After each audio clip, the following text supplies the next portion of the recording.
Big Brother, mainstream media, government cover-ups. You want answers? Well, so does he. He's Alex Jones on the GCN Radio Network. And now, live from Austin, Texas, Alex Jones. Last week, there was a new ClimateGate bombshell that didn't get as much attention as it should have, that more universities and institutions have been caught trying to cover up the fact that global warming has stopped in the last 19 years or so and actually declined in the last 6 or 7. And that NASA knows this, the different meteorological services like NOAA know this, and are desperate to keep propping it up as they segue onto weather change being abnormal. Oh my gosh, it's snowing in winter. Pay David Rockefeller money. Oh my gosh, it's hot in the summer. Pay Al Gore money. Oh my gosh, it's raining in the monsoon season in Asia. Oh my gosh, pay the UN money. So the climate McCarthyism scandal is growing. Lord Christopher Monckton of Brinsley, who famously parachuted into the UN meetings in South Africa trying to draw attention to their fraud a few years ago, and who broke the ClimateGate, many of the ClimateGate documents, as well as hackers released that, but he released even more that he was able to get. And he was able to leak the Copenhagen Treaty that was the world government treaty and helped destroy that 5 years ago in Copenhagen. So he's going to be joining us via video Skype in the second hour to cover all things fake Enviro power grab and where the state of this major battle against Agenda 21 is. That will be discussed coming up in the second hour of this worldwide Thursday transmission, the 22nd day of May, 2014. That said, it is yet another total, complete overload of information. Obama seeks sports for political refuge. That's the Drudge headline from Bloomberg, and that's exactly what he's doing. Almost any time I see ESPN or Fox Sports, it's Obama on there promoting his agenda. Totally and completely disgusting. To try to get the mindless bandwagon crowd in line for that. Up on Infowars.com, feds set to bail out insurance corporations with taxpayer money. Kurt Nemo, TSA to purchase 24 million rounds of duty ammunition. Paul Watson asked the question, feds preparing to arm TSA workers? And it's in the article. You know, we're so careful to be accurate that the headline should really be TSA now to arm their Gestapo. Because last year and this year, their union said we want to be armed, and they're moving to be armed. And to have a TSA federal police armed division expanded out of the, quote, Viper teams that are already on the streets of America under the TSA. So the headline should be TSA to expand arming of its agents. Because it's already going on. But there it is, TSA to purchase 24 million rounds of, quote, duty ammunition. That's in the purchase order. It's not even target ammo. I quit counting at like 2.5 billion rounds a few months ago. But we should do a whole article where we get all the different purchase orders and tally it together. Because what the establishment prostitute media does is they go, oh, Alex says it's 1.6 billion or it's 2.5 billion over the last 2 years. We've been reporting on this. Arms buildup and ammo buildup, munition buildup. They'll go, look, only 100 million or only 200 million. See, that's not 2 billion. He's lying. Not adding up all the line items that just stack into the stratosphere like some type of space elevator to hell. So that's coming up. Also, U.S. Special Forces with foreign troops practice invading Tampa to fight, quote, extremists. So foreign troops trained to take on the American people. That's ultra bombshell. Who needs the United States? Not Russia and China. Video, secrets to having a healthy baby. Democratic senator. Wait till you hear it all coming up. Look at this headline out of CBS News. Talk about Orwellian. Talk about Brave New World. Talk about Pharmakia police state. CBS News. CDC reports more than 10,000 toddlers and only a fraction of that's being reported, are medicated for ADHD. They're on sugar, they're on red dyes, they're on all this crazy stuff. They're out of control, no one's disciplining them. The answer is put them on Adderall, put them on Ritalin that absolutely retards growth, causes brain shrinkage, heart expansion, heart attacks, you name it. Almost everybody I know knows people that have heart attacks while playing sports and die at major high schools. 2 people, when I was in middle school and high school, died while playing football on the football field or during two-a-days because they were on Ritalin. And I remember saying, no, they were on Ritalin, and that caused a heart attack, the doctor said. But it's okay because it's the medical establishment. I mean, that's the type of article I have, literally over 100 of them here today that need to be covered. That is the type of out-of-control garbage. The children need exercise. They need non-GMO. They don't need all the aspartame that's in most of the chewing gum and candy now, all the different additives. Chicken McNuggets have a form of plastic in them, ladies and gentlemen, and that's public knowledge and no one gets in trouble. At least a few months ago when we covered and others covered the fact that Subway has a plastic emulsifier in its bread, they said they'd take that out. I mean, these are the issues while the children are bouncing off the walls, the electromagnetic radiation, the 4 or 5 hours of television and video games a day. This is the issue. The public are watchers.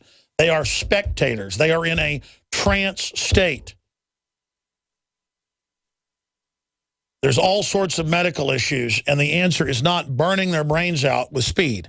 Because it's true, you put somebody on speed, it'll mellow them out after a while, after they burn out on it. And the argument is, well, they're so wound up, this has the opposite effect with their brain. It's all a load of horse crap. Excuse my French. Okay, where to start? We've got clips like this one coming up. Democratic Senator, many people who oppose Obamacare because they're racist, and that's Senator Jay Rockefeller, who said the internet should never have been invented, and who is the head of the Rockefeller family dynasty now. David Rockefeller still attends Bilderberg, but he's kind of drifted off into the distance. And so that article is up on Infowars.com. And that is the standard response now. You don't want to turn your guns in? You don't think the state rules your kids? You don't want open borders? You don't want to ship your jobs to China? You don't want your power plant shut down? You got any opinion? You know the boiling temperature of water. You know how to tie your shoelaces. It's an act of racist evil by the man whose family founded Coal Springs Harbor and the modern eugenics movement and funded Adolf Hitler as his main financiers. They are going to fight racism, ladies and gentlemen. Just like George Soros, known Nazi collaborator, gets ADL, Southern Poverty Law Center awards, and is fomenting and funding neo-Nazis right now in Eastern Europe. He is hailed as a beloved, wonderful person. Arnold Schwarzenegger says he wants to be like Hitler, wears Nazi uniforms, told Rolling Stones he admires Adolf Hitler. He gets ADL awards. He reportedly at home dresses up in an SS uniform. His dad was an SS captain, running an entire town and disappearing people in World War II. In Graz, ADL awards. If you wear a Nazi uniform and actually are a Nazi, you get ADL awards. If you are not for Nazis, you get demonized by the Southern Poverty Law Center, ADL, as a Nazi, as I am. MSNBC, White House run. Alex Jones is, quote, deeply racist. And they don't show one clip or one thing. This is the mindlessness of the political correctness. And it works on people. In most states, whites are now a minority. It doesn't matter. If there was one white person being hunted down in a gully and being shot in the back, 200 years from now, if there was no white people, it'd still be a majority and still the problem. If you slip on a banana peel, it's white people's fault. And a lot of the so-called minorities, it's like keeping score or something, using the claim of racism to feel and act however they want when it's just tribalism, and the, quote, minorities are being taught to hate white people in their own form of tribalism. So that's coming up. Russia is taking Prince Charles's Putin and Hitler comment very seriously. He's called him Hitler. So is Jay Leno, of all people, trying to, I guess, keep his job. Hackers are targeting millions of eBay users. We're going to get into that. Google wants to display targeted ads on your refrigerator and everything else in your house, tracking everything you do. That's in Wired magazine. We're going to be breaking all that down. A Daily Mail article, have aliens already visited Earth? NASA book suggests that ancient rock art could have been created by extraterrestrials. That's what the movie Prometheus and all this is about introducing the idea that we were created by aliens, because the DNA and all the science is proving that evolution didn't happen the way they said it did, that there's giant changes that happen overnight, and that humans are not of this world. And that's what NASA's basically saying. And so, again, I don't argue with the theory of evolution or the theory of creation, because all of it is constructs of man looking at histories and ancient text and projecting the current debate onto it. Bottom line, ladies and gentlemen, what some local preacher thinks about how the earth was created isn't even what the Bible says. They're just playing the part of God and their dogma that discredits Christianity, which, if you actually study the Bible, it's amazing and it actually verifies it. But that's another trick of the world.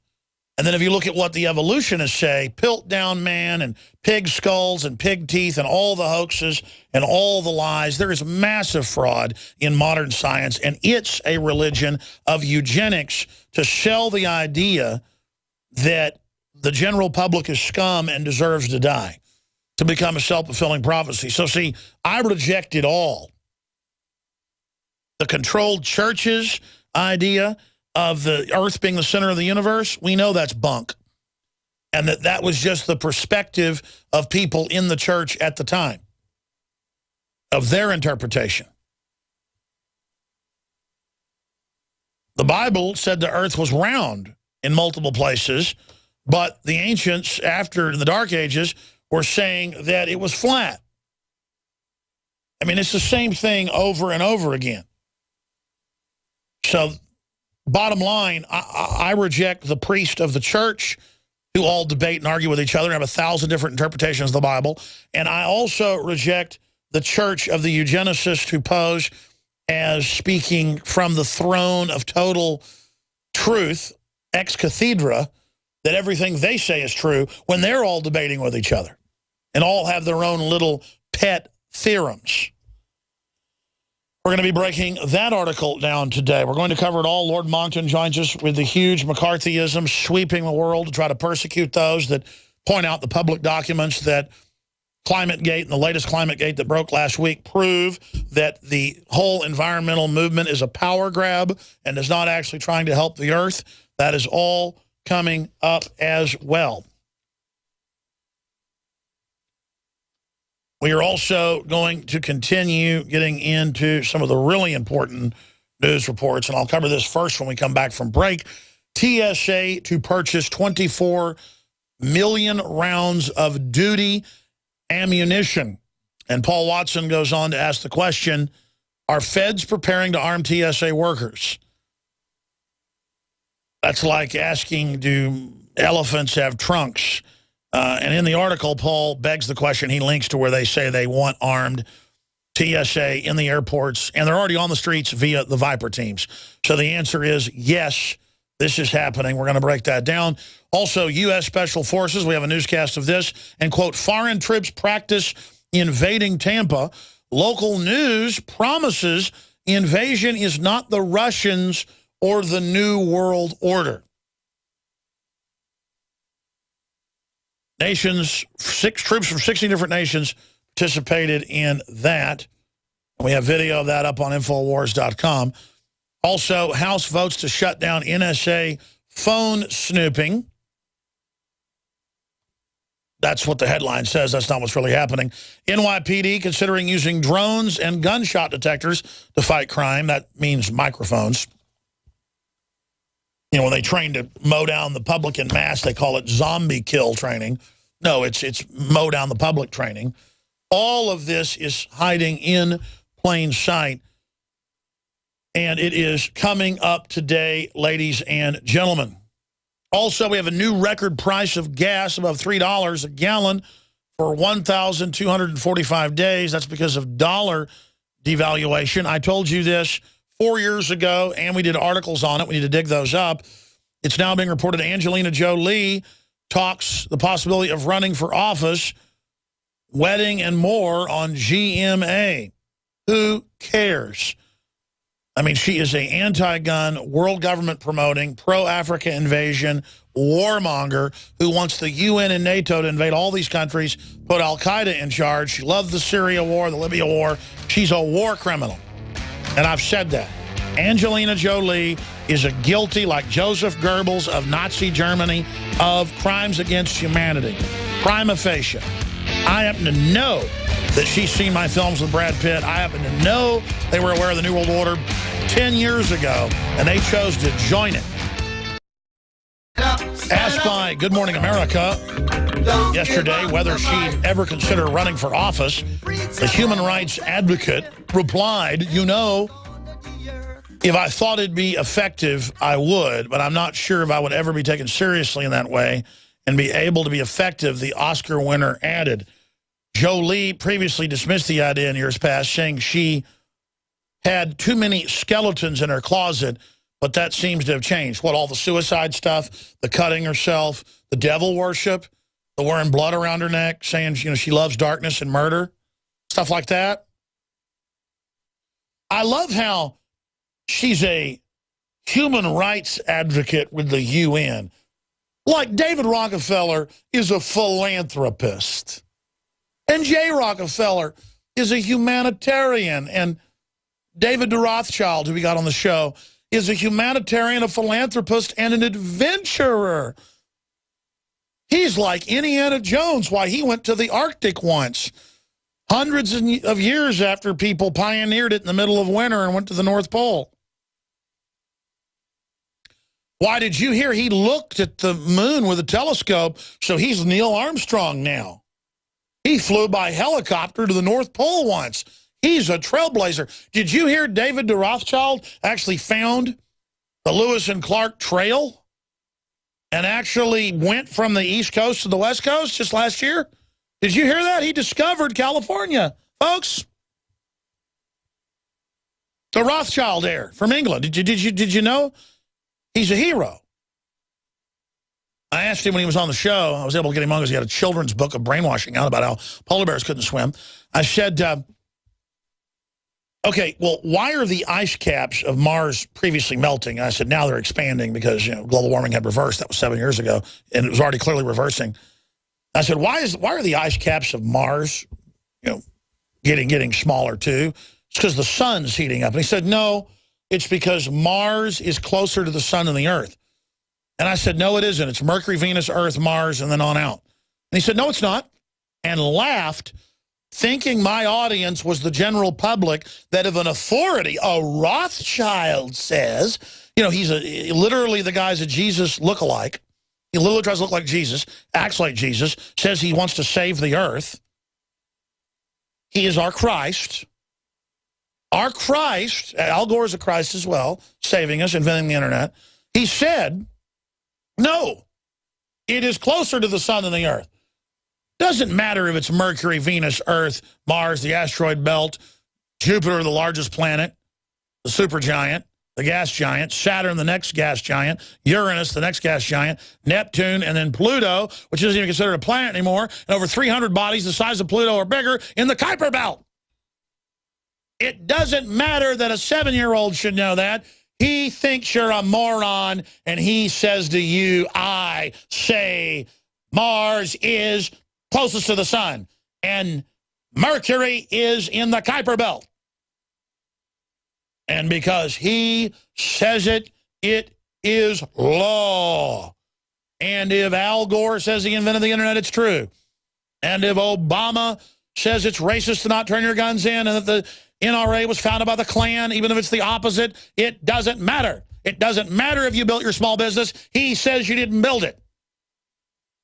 it doesn't matter if increasing the debt increases the debt. He says increasing the debt limit doesn't increase it. It doesn't matter if there's $5,000 fines for business owners this year that don't get or make their employees get insurance. They'll just say it doesn't exist as the taxes come due. They will hit you and hit you hard and never stop because you love it and you beg for it and you want it. Because people love being unconscious jellyfish that aren't awake because you watch television all day, you play video games all day, people smoke dope all day, they get drunk all day, and they have no idea what planet they're even on. We are going to become gods. Period. If you don't like it, get off. You don't have to contribute. You don't have to participate. But if you're going to interfere with me becoming God, you're going to have big trouble. Then we'll have warfare. That's Richard Seed, one of the globalists. You know, it really hit me last night. I say this every day, but I was driving home at night, taking my children to see a movie. And it really hit me. Man, I'm on a planet in deep space with technocrats manipulating everything, openly saying they are, who believe they're going to be gods and merge with machines, and the general public's running around worried about what Hannah Montana or Miley Cyrus is doing, sticking her yellow tongue out. It looks like it's been up I mean, I don't even know what to say. It's like a dead animal. If you just joined us and are watching on television, you see the articles that are up on Infowars.com and PrisonPlanet.com. TSA to purchase 24 million rounds of duty ammunition for you and your family. U.S. Special Forces with foreign troops practice invading Tampa to, quote, fight extremists, and announcing on loudspeakers via the news that this is not an invasion by the New World Order. Isn't that just dandy? And New York City's announcing drones and microphones to watch you and listen to you. That's in New York Daily News. Remember just 2-3 years ago, Alex Jones was insane? There was no plan to have drones watching you in the skies. It's crazy. Even though it was in all the Pentagon documents, that they would have armored vehicles deployed everywhere, drones, attack drones. And now they're at South by Southwest this year on the news. We played it here. They have drones with shotguns and tear gas and face scanners to go and chase people down the street and attack them with your digital photo from the DMV loaded lovingly into the robot, flying around scanning, looking for you. Hunter-seeker robots. Oh, and driverless cars are coming to Europe next year, and they're going to tax everyone by the mile, and they're already saying, oh, all the cars for about a decade have a tracker box in them with a live wire, with a cell phone package. We're going to tax you by the mile, and it turns out driverless cars are safer than humans. We're not going to let humans drive soon. Ah! Oh, and Google's going to tie in, along with the NSA and Microsoft and Apple, to all the new appliances, like the CIA director said 2 years ago. And they're going to track everything you do and watch you in live time. And old people, if they get Medicare or Medicaid or Social Security, will now have to have smart grids in their homes, their subsidized housing, that watch when they go to the toilet and report everything they're doing. And sensors in the toilet give, you know, readings if they're sick or anything for their safety, of course. Oh, it's also liberal. Uh-huh. So you want to be slaves, you've got it. And Adon Salazar is working on an article. I saw this last week. I was at the gym, about the only time I see mainstream television. And they had MSNBC on, and they, of course, you know, that's where I would see it. And they have morning after pill ad with a woman getting them off a store shelf. Now, I guess in reality, they're behind the counter, but in the ad I saw, we're going to see if you can find that on YouTube, guys. They're getting it off the shelf. So the idea is this is no big deal. This is safe. It's like a thing of butter, or a can of soda water, or a slice of beef, a rutabaga, an onion. You just throw it in your basket. But you can get it right off Amazon. Plan B, one-step emergency contraceptive. must be 17 or over to purchase without a prescription. Oh, but if you get a prescription, I guess, or you show your ID and you're 17, you can get it. And what they don't tell you is this is basically the morning after pill that killed so many people. I mean, it's really poisonous. It's poison. And they just act like, oh, it's wonderful, safe and effective. Yeah, they found the ad. That's not the one I saw. But, oh, listen to the music. Yeah, let's start it over. Let's start it over since you found it. So this is Plan B, one step. And it says, again, we're going to back it up because I can start at the beginning. I'm going to play it from the beginning so I can read what it says. It's a cartoon of all these happy people. You know, she's laying in bed. She looks over, and the condoms split.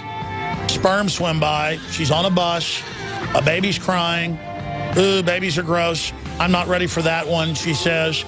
She goes to the chemist. It's a nice trendy word for the drugstore. And she gets the over-the-counter drug. I guess there's a bunch of brand names of it. This is a different one. 1101 step, 72. And they call it the one step.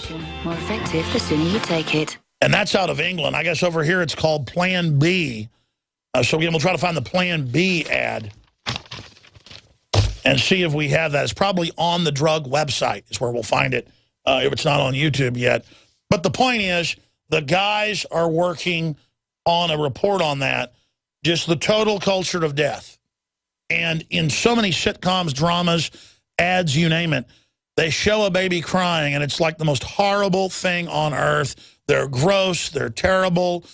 They're disempowering. It'll ruin your life.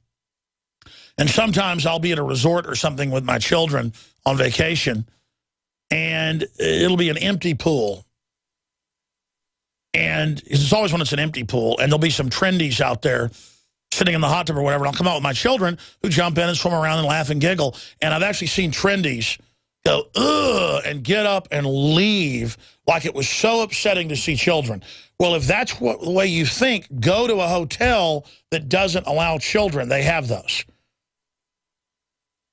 But the truth is, these people will be 45, these 30-year-old trendies, wishing they had children. And then they'll have kids too late, and they'll be autistic, unfortunately, because all the toxins have built up in the body. And I'm not knocking folks that don't want kids, but don't demonize me because I like children. And the minute you have children, your brain switches on. You go to the next level. But folks do that as well with dogs and, you know, pets they have. I mean, the point is we're very nurturative. But when you have children, you start thinking about the world in an entirely different way. And this is about a human commitment, having children, and believing in humanity and believing in life. And even though the world's a terrible place in many ways, it's also a beautiful, wondrous place. And we're doubling down against the tyranny and saying we're going to have children. We're going to survive and thrive. We're going to raise them up right to be aware of how the world really works. That's the idea. But you see these ads about she's laying in bed, there's this gross-looking guy sleeping, she's had sex with him, she looks disgusted at the man, she's on a bus, she's poor, there's babies crying, she doesn't want any part of this, she takes this pill, everything's wonderful. Everything is awesome. Everything is super when you're part of the team, as the Lego movie theme says, which reminds me of all the globalist propaganda.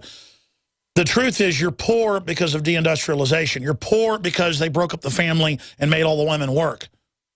You're poor because they have set up an anti-human system where we're culturally bankrupted. And now you don't have a family. Now everyone is totally atomized and separate from each other, and people aren't honorable. They don't care about each other, on average, that buy into the fake liberal, trendy political correctness. They're totally empty.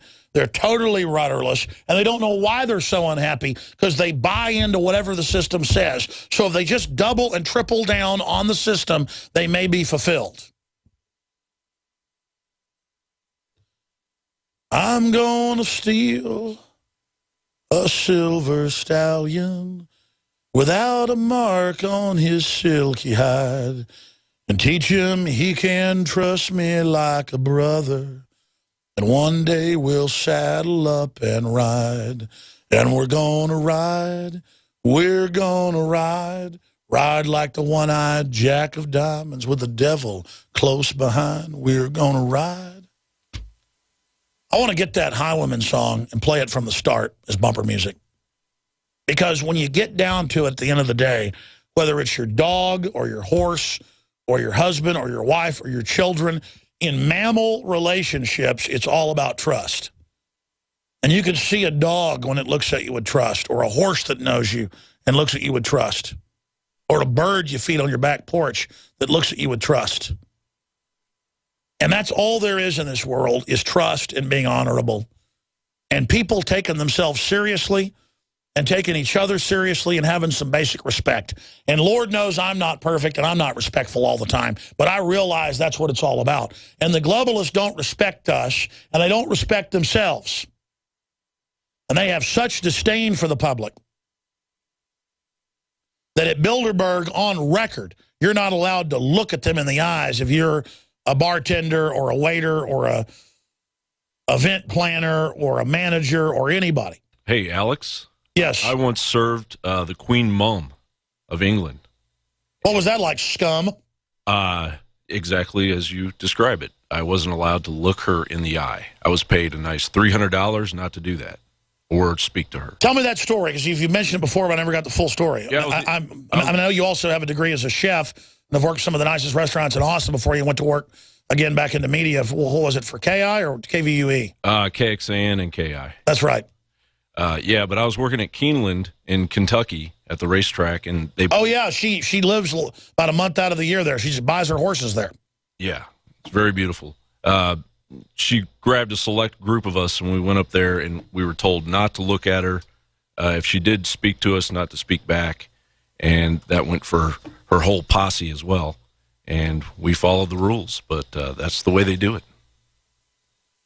Did she need a groom of the stool? We can talk about that later. I would invite the Queen of England to come to my house and wipe my ass. She'd be lucky to do that. She would, Alex. All right, folks, I don't mean to use crude language, but it's done on purpose, and every once in a while has some aplomb to it.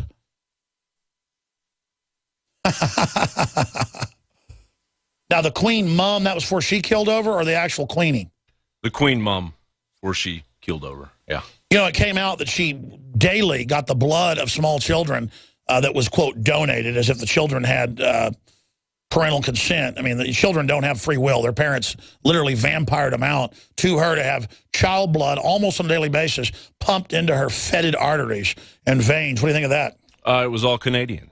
It was good, clean Canadian children's blood. Oh, you do know about that story? Oh, yeah. Yep.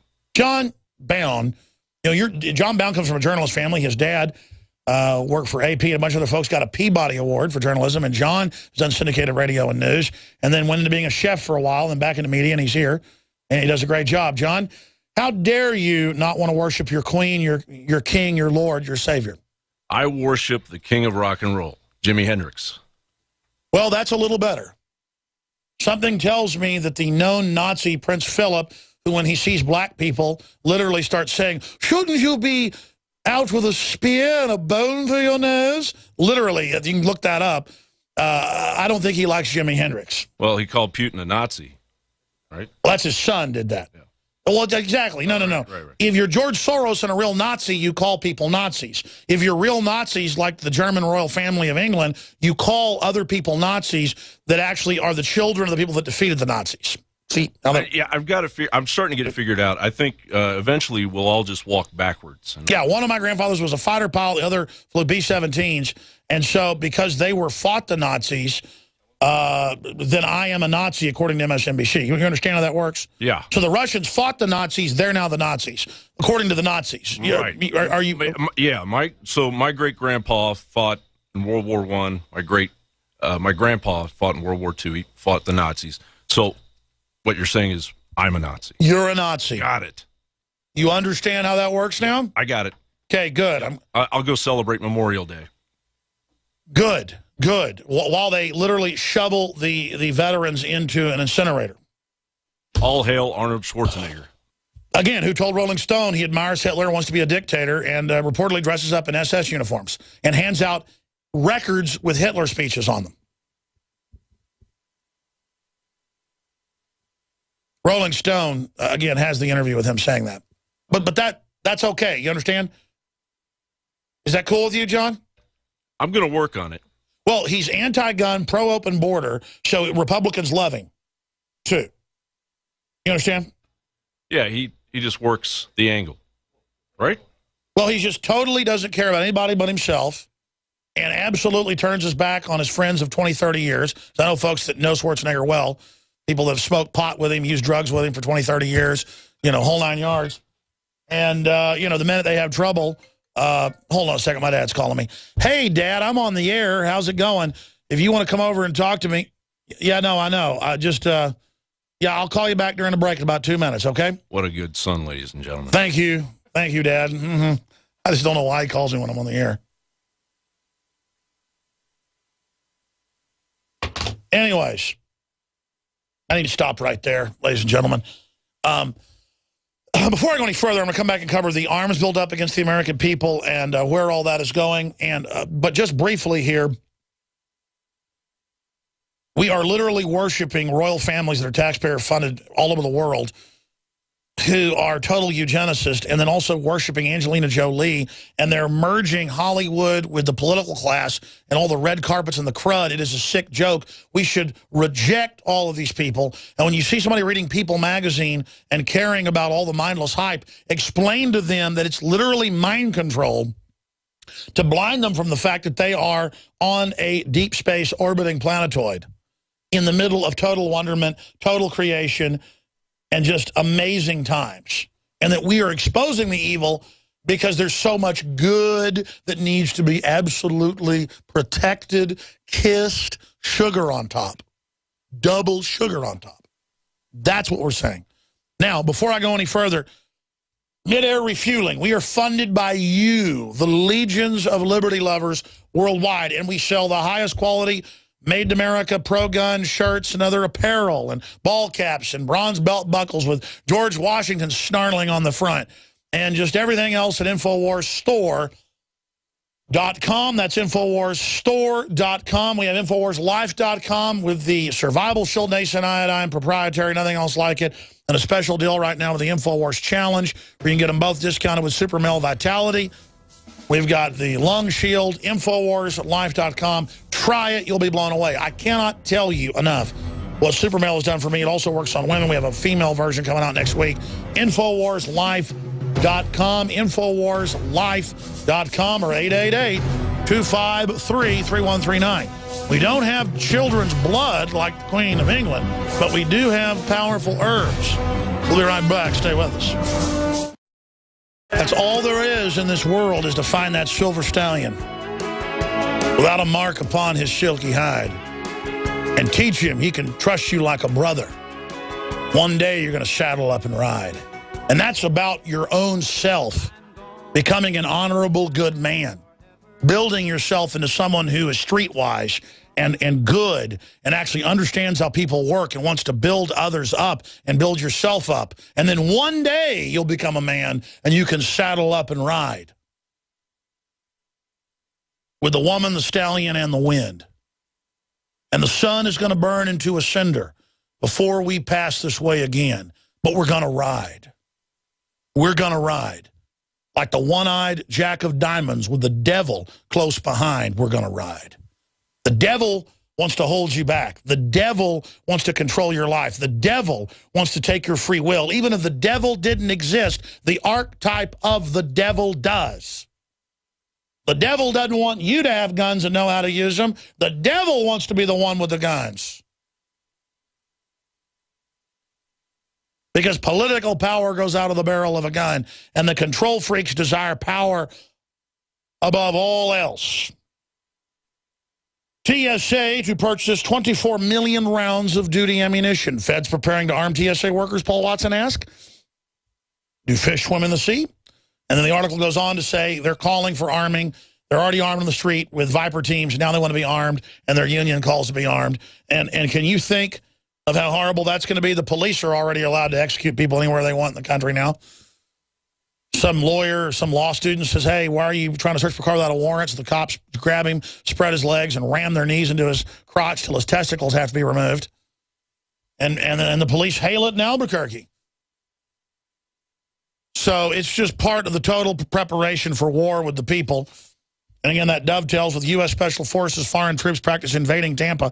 We got Lord Monckton coming up. I'm going to play these videos, get into all of it. I haven't got into Jay Rockefeller yet. I mentioned it, but we'll play that audio because it dovetails with the McCarthyism beyond McCarthy, because McCarthy was going after something real, though I didn't agree with his tactics. He's been proven right since the Soviet files were declassified. This new ultra-Soviet style true McCarthyism, saying you're racist if you don't like Obamacare.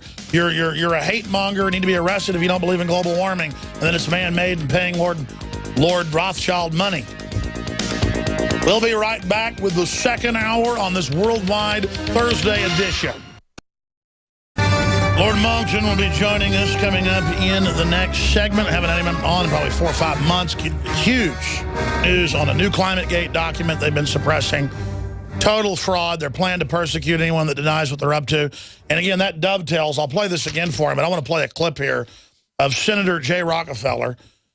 Maybe we should get the clip of him saying the internet should never have been invented by Al Gore, of course, and other such fallacies. But he now says it's racist if you don't like Obamacare. That a lot of people that don't like it are racist. And even though most polls show it over 80% negative now, as people learn how bad it is, they have Bill Press on MSNBC, all of them going, it's the law, it's good, and the racism will be battled.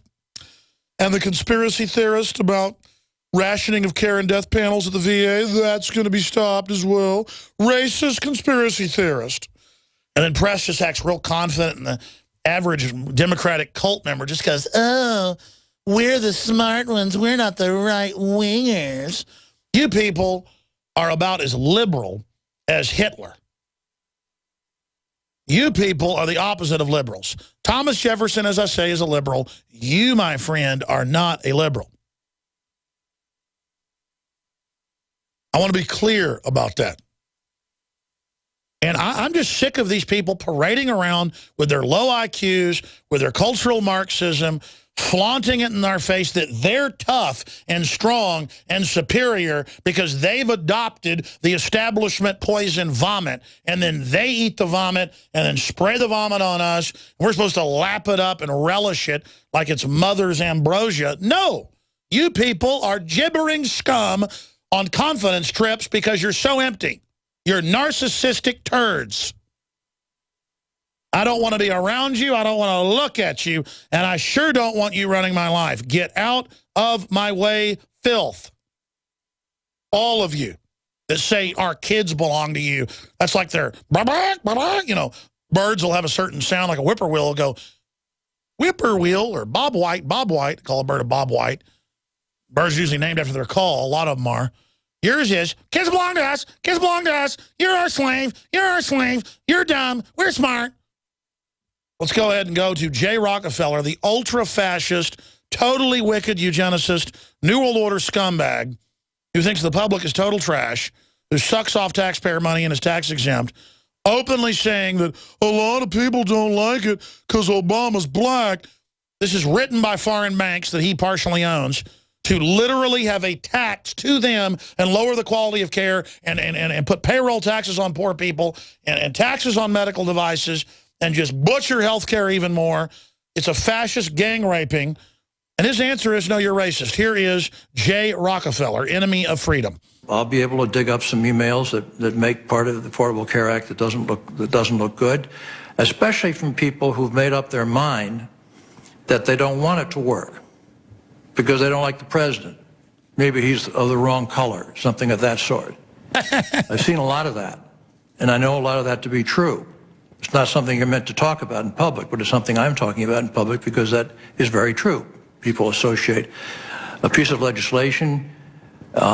Their leader in the Senate has committed at the beginning of the president's term to block every piece of legislation that the president puts forward. And they have done that with this exception and a few other exceptions. And I find that disingenuous behavior. By the way, I was just brought a holy mackerel level article that was mailed to us by a listener from June 20th, 1969, Life magazine. This has national import news, ladies and gentlemen, inside of it. This is news that will affect, to some extent, if we get it out, the 2016 election. Guess who's inside of it? Monday through Friday, 11 a.m. to 2 p.m. Central. Back weeknights, 7 o'clock Central, the nightly news at InfoWarsNews.com. I am your host, Alex Jones. Thank you so much for joining us. We have our team working on major bombshell developments on the VA scandal and how under socialist health care, and we took scores of calls yesterday, it's gone from being bad at the VA to literally hellish, where the civilian contractors are basically a bunch of socialists and hate the military veterans and are putting them on death panel list like they have under government-run health care in many areas of Europe. Now, coming up after Lord Monckton leaves us, we were sent by listeners Life magazine, June 20th, 1969, and my cousin Buckley Hammond and also Kit Daniels, both the writers, have read it. I just started going over it. They gave it to me about 10 minutes ago. It's simply amazing. They are showing the new left in here and who the leaders of America are going to be, Hillary Clinton and others, and how they're going to promote socialism and create a new identity for the youth of America at Harvard and Brandeis with red flags, with red fist, really promoting communism. And it shows Hillary Clinton admitting they're basically brainwashing the youth for the new America. This is simply amazing. And then she got a job under the CIA section chief based in England with Bill Clinton. Totally arranged marriage, totally staged by the globalist control group inside the CIA. And we've broken all that down with people that worked with her in the CIA. But it is simply unbelievable with a bunch of ruling class socialists. Look, Moynihan, all of them are right here. Spiro Agnew. An answer from their elders. Be aware of self-righteousness. And again, branding them as the saviors of everything, and now they've totally wrecked the country. What a disgusting article. We'll do a full review of this tyranny placement from 1969 on the nightly news tonight. Now, joining us is Lord Christopher Monckton of scienceandpublicpolicy.org, the most documented scientific clearinghouse out there for what's been proven to be absolutely accurate, very conservative, but very accurate. This is much worse than he's even saying, but what he puts is so well documented as conservative about the Earth's been cooling for the last 6-7 years. The warming stopped 17, 18 years ago. They're fixing the documents and the research around it, the buoys, the Weather Service info through the universities to cover that up. He helped get the document at Copenhagen 5 years ago that blew it wide open, that it was a world tax that helped stop it. He released that. He spearheaded. And I'm not building him up. It's just you need to know you can be effective as well. The best news site overall is Climate Depot with Mark Moreno. And, of course, DrudgeReport.com and Infowars.com are always carrying their news on a weekly basis. But I wanted to get Lord Monckton on last week. I said, please get him on as soon as you can, when there was just a flotilla of new ClimateGate cover-up information and new statements about let's arrest anybody that doesn't agree that climate change is real and doesn't want to pay carbon taxes. And let's fire professors, or let's remove them. I mean, it's the U.S. and England. It's the new McCarthyism. So I want to cover all the latest authoritarianism by the kleptocratic, self-anointed priesthood of the French Revolution-style Jacobins. I mean, I liken them to them because that's where the modern Illuminati, if you study history, and then the communist movement came out of France and England. This is on record mainline textbooks. Just people hear the term Illuminati, don't even know George Washington wrote letters saying how dangerous it was trying to take over Masonry. You can read his letters, the National Archive, online.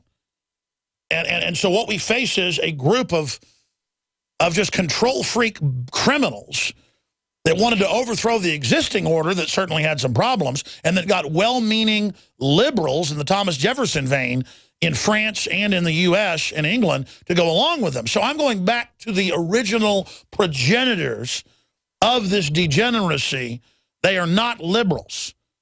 They coaxed many real liberals and true progressives who wanted to progress scientifically, the Enlightenment and the Renaissance. They wanted to hijack that and create a 9-day work week, a living hell, no more families. Everything you see them build, the nightmare North Koreas, the nightmare Soviet Unions, is a Jacobin hallucination. Now, I know Lord Monckton's a historian and inventor, Margaret Thatcher's top advisor and a member of her cabinet.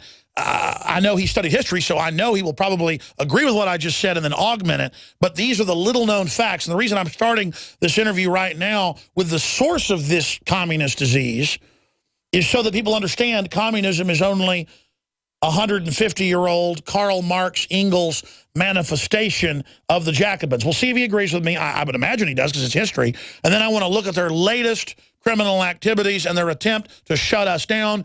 And then the state of the war against human resources and the war on humanity. We're winning the info war, but the enemy has seized all the major institutions. So how do we fight them effectively? Lord Monckton, thank you so much for joining us. Where do you think this evil generates from historically, politically? And do you agree with my analysis going back to the root of it in the last 210 years?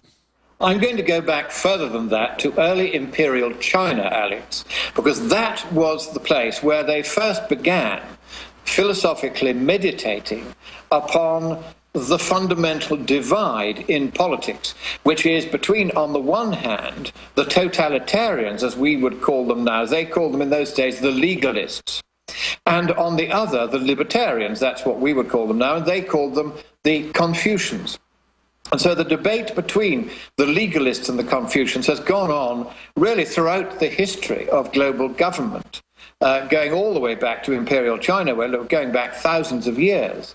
And that is and will always be the fundamental divide between those who wish to control everything from the center and those who, like you and me, Alex, reckon that we can trust the people to decide for themselves how their government should be shaped and how it should run. And that's why we support the US Constitution. And we don't support the attempt to undermine it and circumvent it by your current president and his cabinet. And on the question of the climate, which is just the latest manifestation of the totalitarian or legalist faction, they have decided to do something which, as far as I can tell, looking back through history, is unique. They've decided, and I think it's a strategic mistake on the part of the totalitarian left, they've decided to try to politicize science itself. They've decided to adopt a particular scientific viewpoint as party policy, as the party line. Now, this is very strange. Of course, there have been precedents for scientific madnesses being adopted by individual nations, such as Lysenkoism under Stalin, where Lysenko, who was a country agronomist, was elevated to be ludicrously head of the Soviet Academy of Sciences and managed to kill 20 million Soviet citizens over a 20-year period with a succession of failed harvests because of his mad theory that soaking the seeds of the corn in water over the winter rather than planting them to get used to the temperature would give you a better crop, or it gave you failed crop after failed crop. And that was adopted for a time by the Soviets, and of course eventually they realized it was mad and they stopped doing it. Likewise, there was Hitler. You go back to Hitler's Germany, where the first use of centralized, full-scale lying propaganda, soon to be copied by the Soviets and now by the totalitarian left worldwide, was to be introduced. And there, the scientific dopiness that they took on board was eugenicism. Now, both of these have now been proven to be nonsensical. But what's now happened is you've got a global totalitarian governing class, realizing for the first time that via international institutions such as the UN and the UN Framework Convention on Climate Change and the World Bank and the all these different centralized organizations, not one of which is elected, they can draw all this together and centralize their power. But they needed a scare story in order to frighten us. And let's go back, though, just because I threw out the French Revolution, that was really the opposite of what the American Revolution was, in my view. Just because I'm interested in it, what's your take on my statements about the fact that you trace communism back to the French Revolution and this attempt? Well, it goes back much further than that. It is a very, very old and very, very tired. No, I know it even goes back to Plato. Yeah, I mean, Plato even talked about some of these ideas and debated them back and forth. I understand that, but specifically, what is your take on the French Revolution? I mean, of course, that, too, is a very fine demonstration of this notion of putting the collective before the individual. And, of course, they didn't believe for a moment in liberty or equality or fraternity. They believed in replacing one governing class, which was relatively competent, with another that wasn't, and which soon collapsed in favor of a sort of brief and flashy attempt at empire, whereupon the whole of Europe ganged up against this nonsense and brought Napoleon down. So it was a pretty dramatic failure, the French Revolution, but they're still terribly proud of it. They ought to be ashamed of it. And that's why I brought it up, because it failed, and every major tyranny ends up failing. The question is, with all the new high-tech ingredients and more fancy propaganda at the technocrats' hands, what does your gut historically tell you, Lord Monckton, who I know is a scholar and also a journalist? What is your gut? How does your gut tell you this is going to end? How do you see it playing out? The new dimension here is the fact that this has gone global. The globalization of totalitarian groupthink is an immensely serious problem, because those who love freedom are by instinct independent-minded. You know this from the people you interview. We all think in our own way, we talk in our own way, we don't follow the party line of any party, really. And this gives the left, the legalists, the totalitarians, a permanent political advantage, and an advantage which actively becomes dangerous when government starts to become global. So if we go back only as far as the Jacobins and the French Revolution, and you come forward from there, you see the gradual global dissemination of the idea that we should salute and obey our masters in the governing class. A thing which the aristocrats in Britain never expected or demanded is now expected and demanded by the totalitarian left, and with increasing arrogance. For instance, Professor Lennart Bengtsson, one of the most eminent scientists in the world, a physicist, and he was the head of the Max Planck Institute in Germany, which is Europe's foremost scientific institution. And not so long ago, having safely retired, because he couldn't have dared to do this before he retired in the new and intolerant and unacademically free scientific world, he decided to join the policy of my good friend Nigel Lawson's Global Warming Policy Foundation, which is a think tank in the United Kingdom, the only one devoted to giving people the other side of the story, first on the economics and now also increasingly on the science. And of course it was an enormous coup for the Global Warming Policy Foundation to have persuaded somebody as eminent as Professor Bengtsson to join the academic advisory board of the Global Warming Policy Foundation. So he joined it, but within 10 days he had resigned again. And in his letter of resignation, he said he had been so unmercifully bullied and pilloried and pestered with emails and telephone calls and hate mail chiefly from the United States, from scientists in the United States, that he no longer dared to continue, for the sake of his safety and that of his family, to remain as a member of the board of the institution. The global warmists are a cult. They're not just a cult. They are a vicious tyranny, and they're trying to impose a narrow and, as we now know, scientifically nonsensical viewpoint on the world.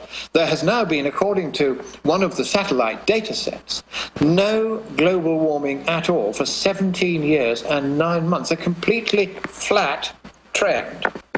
Absolutely no movement at all, 17 years, 9 months. Now, here's the thing, Alex. In how many newspapers have you seen that fact or anything like it recently reported? Really nowhere. In fact, every summer they point satellites at the northern and southern hemispheres respectively and say they're melting forever, knowing full well they always shrink in the summer. I mean, that's right, and you see pictures of water pouring off the glaciers, and they say this is because of global warming. No, it's because it's summertime. Get used to it. It's been happening for billions of years. But that is how absurd it's now become. And the news media, the beef I have with them is not so much that most of them are now in this totalitarian class and in this mindset, but that they will not ever print or reveal any fact, however obviously central to the debate and important to it, if in any way that fact casts doubt upon the party line. Well, sure, there's a new climate gate, for those that don't know, that just broke in the last few weeks. Tell folks about that. We have new examples of them saying we've got to hide the decline. We've got to, not let this data come out. We can't have this paper published. Oh, they're doing this all the time. I mean, it's a continuous process. It began years ago when the ClimateGate emails came out. It's worth just recalling what happened then, because somebody at the University of East Anglia who had access to its servers started reading the emails between the various scientists around the world that are whipping up this scare. Professor Phil Jones was right at the center of this small group. It's a very small group of scientists who are running this scare. He is one of them, Michael Mann at the University of Virginia, then at Penn State, various others, Kevin Trenberth in Colorado, Ben Santer at Lawrence Livermore. There's only half a dozen of them, really. These were the people, all of them essentially communist in their political outlook, all of them determined to centralize political and scientific power in their own hands as far as possible. And as you said, Lord Monckton, they relish their collective power, even though individually they can hardly tie their shoelaces, and I'm serious. Well, that's right. I mean, if you look at the science they produce, it's shoddy in the extreme, full of holes, and of course none of it has come to pass. And when I, for instance, wrote in 2008 in a scientific paper, published in a scientific journal after peer review, that I reckoned the most likely thing was that a doubling of CO2 concentration might cause around 1 Celsius of global warming, and that if you doubled it again, you'd get another 1 Celsius, and after that, you'd run out of things to make CO2 with, and therefore there wasn't a climate problem. There was fury. Again, this business of them saying we can't have this problem. Well, they've called for your arrest. They've done that many times. They've said I should be executed. They haven't just said I should be arrested. They've said I should be executed. Now, this is exactly the kind of language that was used by the French revolutionaries, going back again to the Jacobins. It was used also in the days before Hitler came to power, by the Nazi Party. They were calling for the extermination of their opponents. And this is exactly the kind of language which is yet again being used by the totalitarian left. Oh, now if you support the Tea Party or anything at colleges, the professors say, we're going to kill you, and they're allowed. That was in the news 2 weeks ago. They literally are threatening people. And I noticed the controlled left is ramping themselves up into a bloodlusting lather now and openly saying no one is allowed to challenge them. This is exactly what happened in pre-Nazi Germany. But as the Nazis were coming to power, they began to command and organize the organs of public opinion. They dominated them just as the left does now. It was the left then. Remember that although there have been attempts to rebrand Hitler as right-wing, he wasn't. It was the National Socialist Workers' Party of Germany. These were leftists. They didn't like the communists because they were rival leftists, not because one was right and one was left. They were both leftists. And the Hitlerian movement did exactly this. It began by making increasingly strident demands that its opponents should be rounded up and first imprisoned, then executed, whether with or without trial. They didn't care either way. And people didn't bother to stop them saying this. And that was where the trouble grew. The moment they began to realize that however extreme their rhetoric, however wild their demands that their opponents should be obliterated, They would not be punished. They would not be held to account. Nobody would bat an eyelid. That's right. That's right. It's not free speech when you say we need to kill our enemies. Once they realized they could get away with that, they then began implementing what they had been calling for. And the result was 6 million Jews murdered and 100 million people killed in the Second World War. It is extremely dangerous to allow this kind of talk and not to fight back and not to resist it. And the problem I have with today's GOP, with the honourable exception of the Tea Party, is that they are sitting on their large wobbly bottoms and not standing up. And every time this attempt to shut free speech down happens, they are not fighting back. They are not bringing in the Constitution and pointing it at those who are doing this. They are tamely allowing the freedom that built America to be dismantled, not just piece by piece, but now wholesale. The moment you get open calls round the world from the scientific community that anybody who disagrees with them on this subject should be executed, and this is increasingly happening, then, and they are allowed to do this without punishment, then that's when the rot starts. Now, fortunately, in some countries, because of what happened under Hitler, it is now unlawful to call for the execution of those whom you oppose politically. And in Austria, for instance, it is illegal. And in Scotland, where I'm speaking from, it is illegal. And in Austria recently, about this time last year, there was a professor, I won't name him because he eventually backed off. And he published a thing all over the web saying that people who didn't believe that the climate was doomed unless the West was shut down should be executed. He said, no point in trying them, they've just got to be executed. Let's get them out of the way.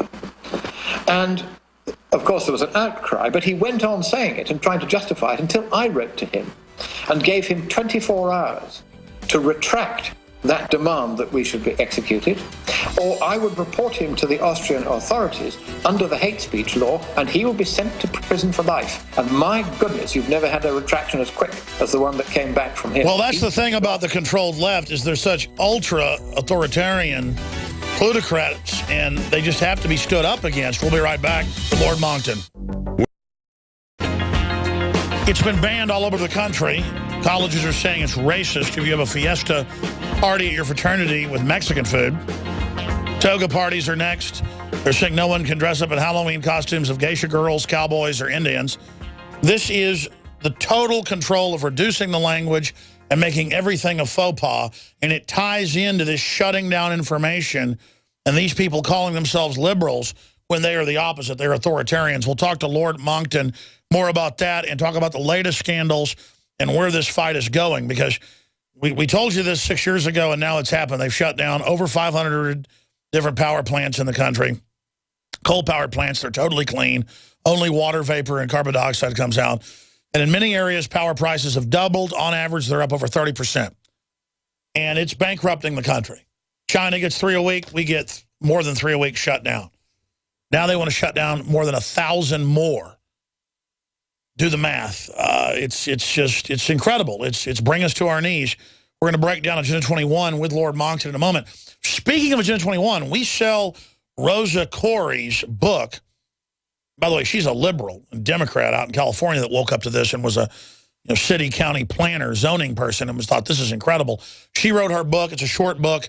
It's available at InfoWarsStore.com. And it's great to give to friends and family that aren't awake, to county commissioners, city council people. It's just one of hundreds of books we carry at InfoWarsStore.com. The books, the films, the liberty-promoting pro-gun and more apparel, Made in America. Made-in-1776.com takes you right to the subsection of InfoWarsStore.com, where you can find all the Made in America paraphernalia, golf shirts, you name it. And your purchase of these fine products supports our endeavor. They are war bonds in the info war against the globalists, and we're having a major effect. So many times it's InfoWars and a constellation of other liberty media worldwide that is holding the line and pushing back. UKIP's being demonized and saying, they're racist. We ought to shut them down in England because it's the fastest growing party in England and now in Europe. Kind of Ron Paul-esque, just libertarian. This is happening. And, of course, Lord Monckton is one of the founders of UKIP. So it's so important to support real independent media, even if you don't totally agree with it, if it's basically pro-liberty. Because what Lord Monckton said is so key, and I want him to elaborate on this because it's so important, and I don't want it to get lost in translation or kind of fall into the cracks. He said collectivists have a leg up, not individually. Individually, they're failures. And they've got university studies out of Canada that they're 6 times more likely to steal. Their families don't last. These are terrible people. They're weak people. So they seek power in a gang. They seek power in a cult. They seek power in a combine. They seek power in a swarm like locust. And individualist, we all have different views on the world, even if we may agree on like 90%. We have different perspectives. We're our own people. And so we're not joiners. And we don't tend to, we tend to give charity-wise more than anybody else, conservatives, libertarians, those statistics are worldwide. But we don't unify that often because we are individualists, as you just said. So it's so important to buy the products, to promote the radio shows, the news websites, that the FCC came out last week, the FCC chairman, and said, no, this will censor the Drudge Report and other libertarian conservative sites. The Republican leadership wants the real Tea Party shut down with the Democrats. They're the corrupt ruling class that's not free market. And they're branding, if you're pro-gun or anti-Obamacare, that's a total scam, that you're racist. Senator Rockefeller, I played the clip earlier in the hour. We'll play it again. This is what's happening. And these are real authoritarians. They need to be called out for it. They're very dangerous. So again, go to InfoWarsStore.com. We don't get taxpayer money like MSNBC or NPR. We are supported by viewers like you who support our sponsors, like MyPatriotSupply.com/Alex. Best storable foods out there, last 20 years, non-GMO, great customer service. MyPatriotSupply.com/Alex, 866-229-0927. Support our sponsors. Support our local AM and FM affiliates. Go to InfoWarsLife.com. We've developed the nascent iodine that's so good for the glands and helps protect the thyroid from types of radioactive isotopes. People are so, on average, deficient in this. It's done wonders for me and my health. We've got the Super Male Vitality, 8 concentrated herbs that give me such vitality, libido, you name it. You've heard the rave reviews from listeners. Try it. All you've done is support the show, and then you'll be blown away by how powerful it is, or you'll be the first bad review we've gotten. Lung cleanse, all of it. InfoWarsLife.com. Check it out today or call toll-free 888-253-3139. But Lord Monckton, I want you to recap and expand on what you just said, because it was Benjamin Franklin that said we all hang together or hang separate. That's why I don't infight with libertarians or paleo-conservatives or constitutionalist, Confucius, Confucian-type liberty lovers, because I do realize the collectivists crave power and crave destroying individuals. Why do you think that the collectivists, the authoritarians, have such a vitriolic hatred of families, of male masculinity, of independent beauty and freedom and wealth? It's just so alien to those of us. I'm not putting us on a pedestal. I'm just saying who I am, who you are. I crave liberty. I crave the animating contest of competition. I crave diversity and real dynamic human spirit. And I would be embarrassed to use tactics against my competition to try to shut them down. But in this authoritarian world now, it's more than just liberalism, fake liberalism. It's a craven, wicked desire to just cheat and steal. And people think being dishonorable now is a way to get ahead. What do you call this? Just societal rot that we're facing? This has happened time and again throughout history. And it always ends in the same way. It ends because eventually the totalitarians become so arrogant and so cruel to their fellow men that their fellow men who previously hadn't been able to stand together and unite finally do so and stand up against them. And in fact, going back to your example of what happened in the decades following the French Revolution, when eventually Napoleon emerged as the dictator of France, and then went around doing bilateral country-to-country deals between him and them to lock countries in where he wanted them, then he would invade them. And then they couldn't do anything back because they'd already signed a treaty with him.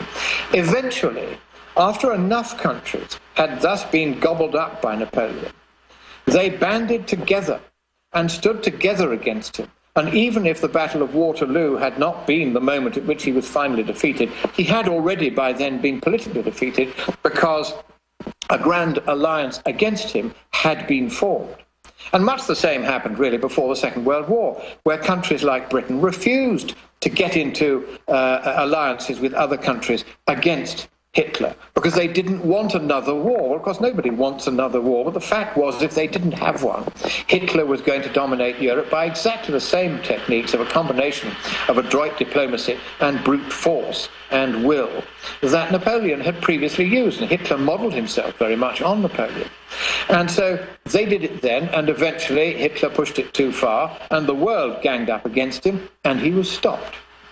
Now, the difficulty we now face, Alex, is, as I was saying earlier, a unique situation in which totalitarianism, or groupthink, has gone global. And this globalization of groupthink is an extremely difficult thing to deal with, because to a greater or lesser degree, every country, even in the once freedom-loving Western world, is now part of this.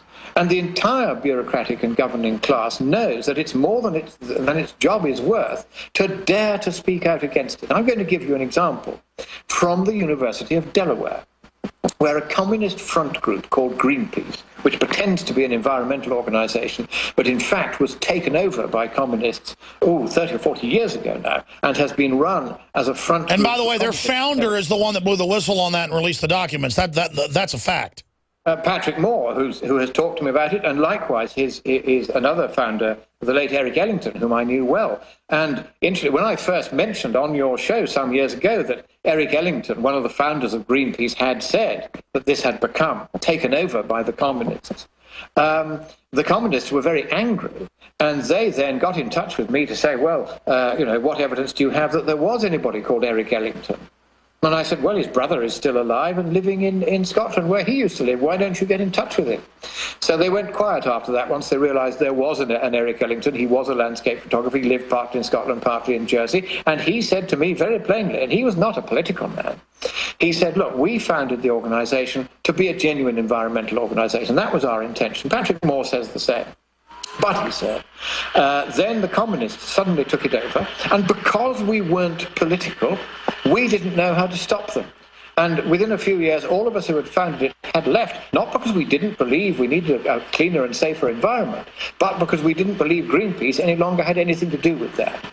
Now, this organization wrote to the University of Delaware, it's doing this all the time, and it made an extremely intrusive and elaborate freedom of information request against Professor David Lee Gates, who happens to be a co-author of mine on a recent scientific paper and a bit of a friend. And they began saying, this was 4 years ago now, that they wanted 60 information in 60 different categories about his work on climate change. Now, under the law in the state of Delaware, the first state of the Union, as you know, one of the smallest, and unfortunately controlled largely by the left, Joe Biden's son at the moment is the Attorney General there. They have a freedom of information law, and this was exploited by Greenpeace.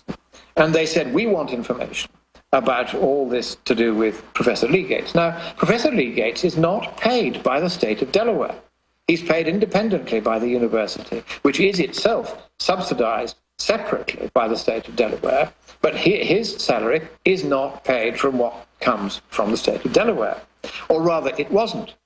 But then, once this freedom of information request came along, only then did the university tell him that for some years it had been allocating part of the funds from the university, from the state of Delaware, towards his salary, and that therefore, and only for that reason, he was subject to the freedom of information law and had to turn over not only all the paperwork that the law required him to, but all his personal paperwork anything to do with the climate that was on his personal computer, his personal work, even if it had nothing to do with state funding, he was still to hand it over. That is an unprecedented level of invasion of privacy.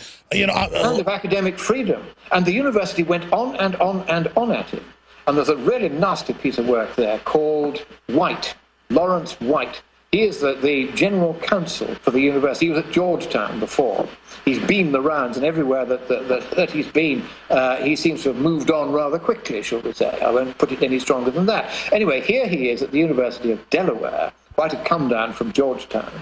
And this unspeakable White says to Lee Gates, you either produce all this documentation, whether or not the law requires it, whether or not it forms part of Greenpeace's request, or you will have infringed a request by a senior officer of the university and you'll be punished for it. He was threatened that if he didn't produce documents which he had no duty under any law to produce, he would be punished by the university. So just more bullying. I want to shift gears currently into their latest power grabs, because politically they've been exposed. Again, they don't care about any of the real environmental issues. It's just all carbon taxes. They're all making money off it, from Pachari and the UN, moving power plants from England and steel mills in England to India. You've got Al Gore making money off of it. All of this, Obama making money off of it. But they're still just moving forward. Give us the latest on that. Right. Let me first of all just wrap that up very quickly. I was just about at the end of it there. And I have therefore intervened in this matter of the university. And I have made my own Freedom of Information request saying I want all the paperwork from the unspeakable White about his handling of the affair of Professor Lee Gates and the request from Greenpeace. And so far, the university, including White, wrote to me and he said, I'm not going to give you any information. And so he is now in very big trouble with the law, because the next thing will happen, we'll go to court and we'll drag the unspeakable White into court and make him explain himself and put him in the witness box. And question after question after question, the man will be broken by the end of this process if he has behaved as I'm told he's behaved. And so the issue is they're going after stuff that you're not allowed to get under FOIA, but then he's not following a FOIA himself. No, that's right. Absolutely. The double standard is palpable, but they're quite shameless about this. They don't care. They'll justify things by the law if it suits them, and if the law doesn't suit them, they won't comply with it themselves. That's how they are, these people. But the point is that we are now beginning to fight back. Every time they try this on one of my colleagues, we fight back. We're also fighting back against anyone who now produces an open and obvious lie in a scientific paper. And I'm going after at the moment some researchers at the University of Queensland who tried to say that 97% of all scientists in 11,944 papers they reviewed since 1991 had said that most of the warming of recent decades was caused by us, when their own data file that they had themselves marked up showed only 64 papers out of 11,944, 0.5%. Oh, yeah. I mean, the hoax that polar bears can't swim and penguins are all dying and that the Earth's all dying. I mean, it's just... What we're now doing is, if you can catch them out in an actual straight lie, then you've got them because it's fraud. And so what we're doing to these people who have committed fraud, here and elsewhere, is we're going after them now with prosecutions. And you see, in Britain, where in some respects, although we're an unconsidered satrapy of the European tyranny by Clark, we still have one or two freedoms the European tyranny has. I was about to say, by the way, you're not just tooting your horn here. You were able to get Al Gore's movie pulled out of most schools because of all the lies in it. You forced them to... That, we made the Department of Education circulate I think it was 70 pages of corrective guidance before that film could be shown in any school. So there was a huge victory. Al Gore has never really recovered from it because he was shown to have been essentially a political charlatan who knew nothing about the climate. Wait a minute. You mean he didn't invent the internet? Well, who can say, but I doubt it very much. Certainly he was wrong about the climate. No, I'm being sarcastic. The internet was invented in the 70s. Of course, he's now regarded as a bit of a joke. Point is, though, that we're now fighting back against these lies, and the way to do it is to go against the individual liars, the individual crooks, the individual people like the unspeakable White, the so-called General Counsel of the University of Delaware, who has quite improperly abused his power and abused his position to try to order a tenured member of the faculty at his university to produce documents in gross interference with his academic freedom when there was no law that empowered him so to demand. All right, we're going to stay there, Lord Monckton. I want to come back and get into their latest power grabs, though. We've talked about stuff they've been doing, how we're fighting back, but I want to know what their latest schemes are. Warn us coming up. I first got on radio in 1996, and I was just like a mainline libertarian. And all these veterans, government people, you name it, engineers, were educating me because I was on the radio, and nobody else had a show like this in Central Texas. Now it's been syndicated, of course, since 1997. And then has expanded greatly.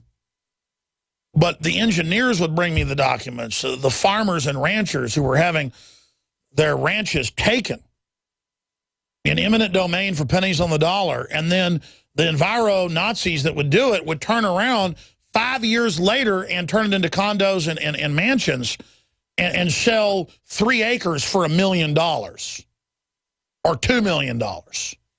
Some cases, half an acre for $3 million on the Colorado River.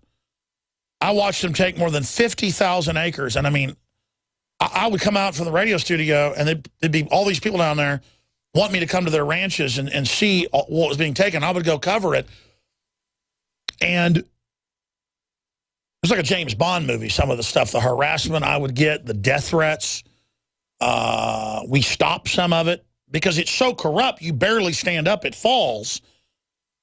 I want to hold Lord Monckton 5 minutes to the next hour so he can finish up his statements. I'm just telling the story now that I then went with Mike Hansen. We've got the footage somewhere. We aired it on, back then I had Access TV show in like 97. They had former Dallas Cowboys. They had the head of Bank of America. They had people from the Clinton administration there. When we got into the Smart Growth Conference, I interviewed Michael Dell. And they would laugh at me when my cameras were off and go, of course we know it's a land grab, and would laugh at me. They weren't even liberals or communists. So there's also a component of this of land grabbers and controllers. It's just criminality is the only way to describe it. Lord Monckton, you know, I tell that story because I don't think people realize under Agenda 21, it's a total overthrow. It's a return to feudalism, but it's beyond that. What do you call these people or this system? They're beyond authoritarians. They're really like authoritarians meet con artists. How would you? What they are is thieves. It's a brilliant scam. Because what they do is they set up this whole environmental thing about how we have to save the planet. It's preached now in every school as though it was some kind of new religion. And then they go around, they say, right, we want to exercise eminent domain over a nice ranch in an attractive area so that we can save the lesser spotted three-toed warbler or something. No, it's a warbler in Austin. No, it's a warbler. Yeah, you're right. No, that's right. They'll leave it then for a few years, fallow, and then they'll sell it off.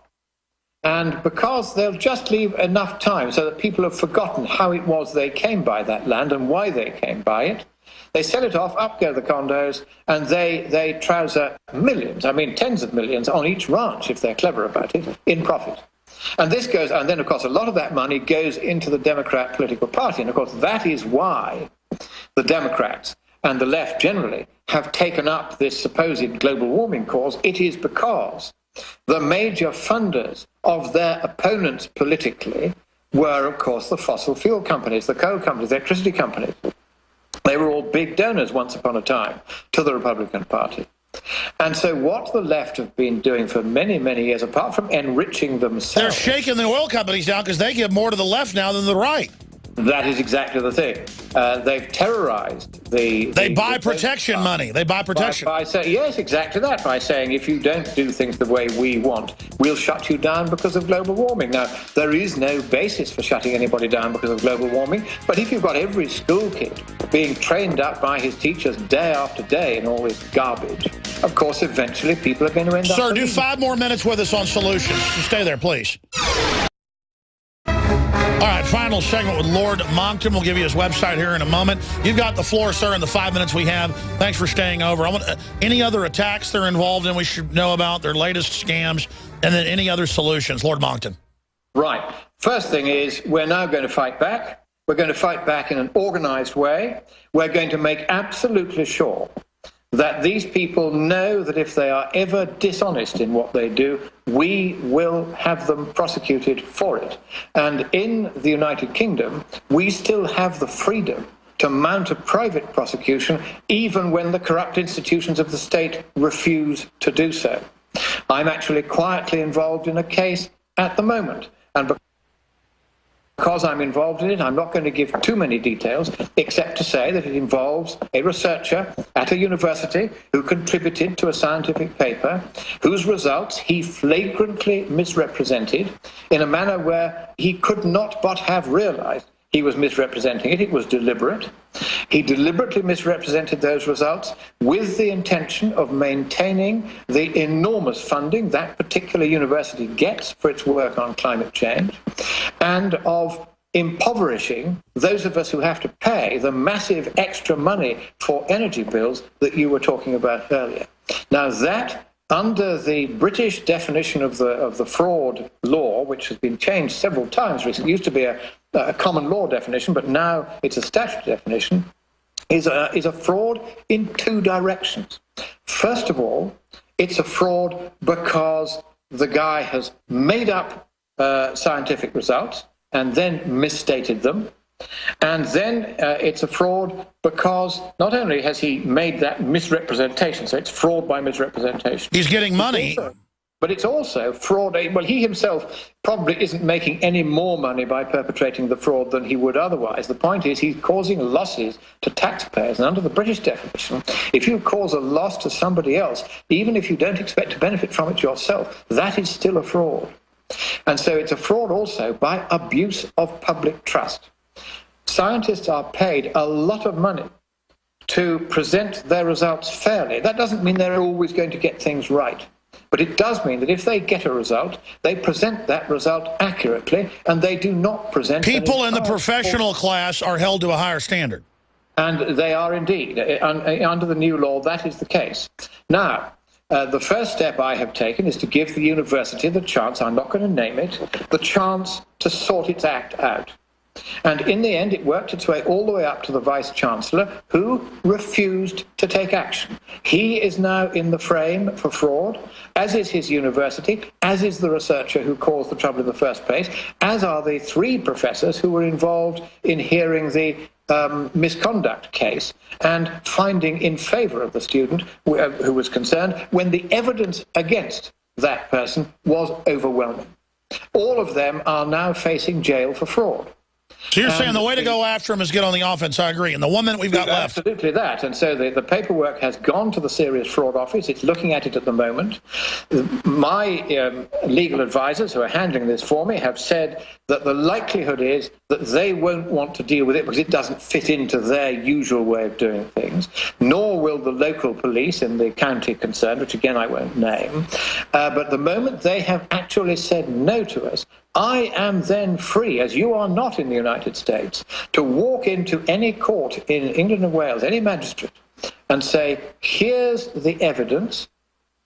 I say that a crime has been committed. I have tried to get the public authorities to do something about it, and they won't. Please will you, exercising your powers under Section 1 of the Justice of the Peace Act 1361, order them to investigate, or, in the alternative, allow me to prosecute. And then I can prosecute directly myself. And that's what I'm now going to do.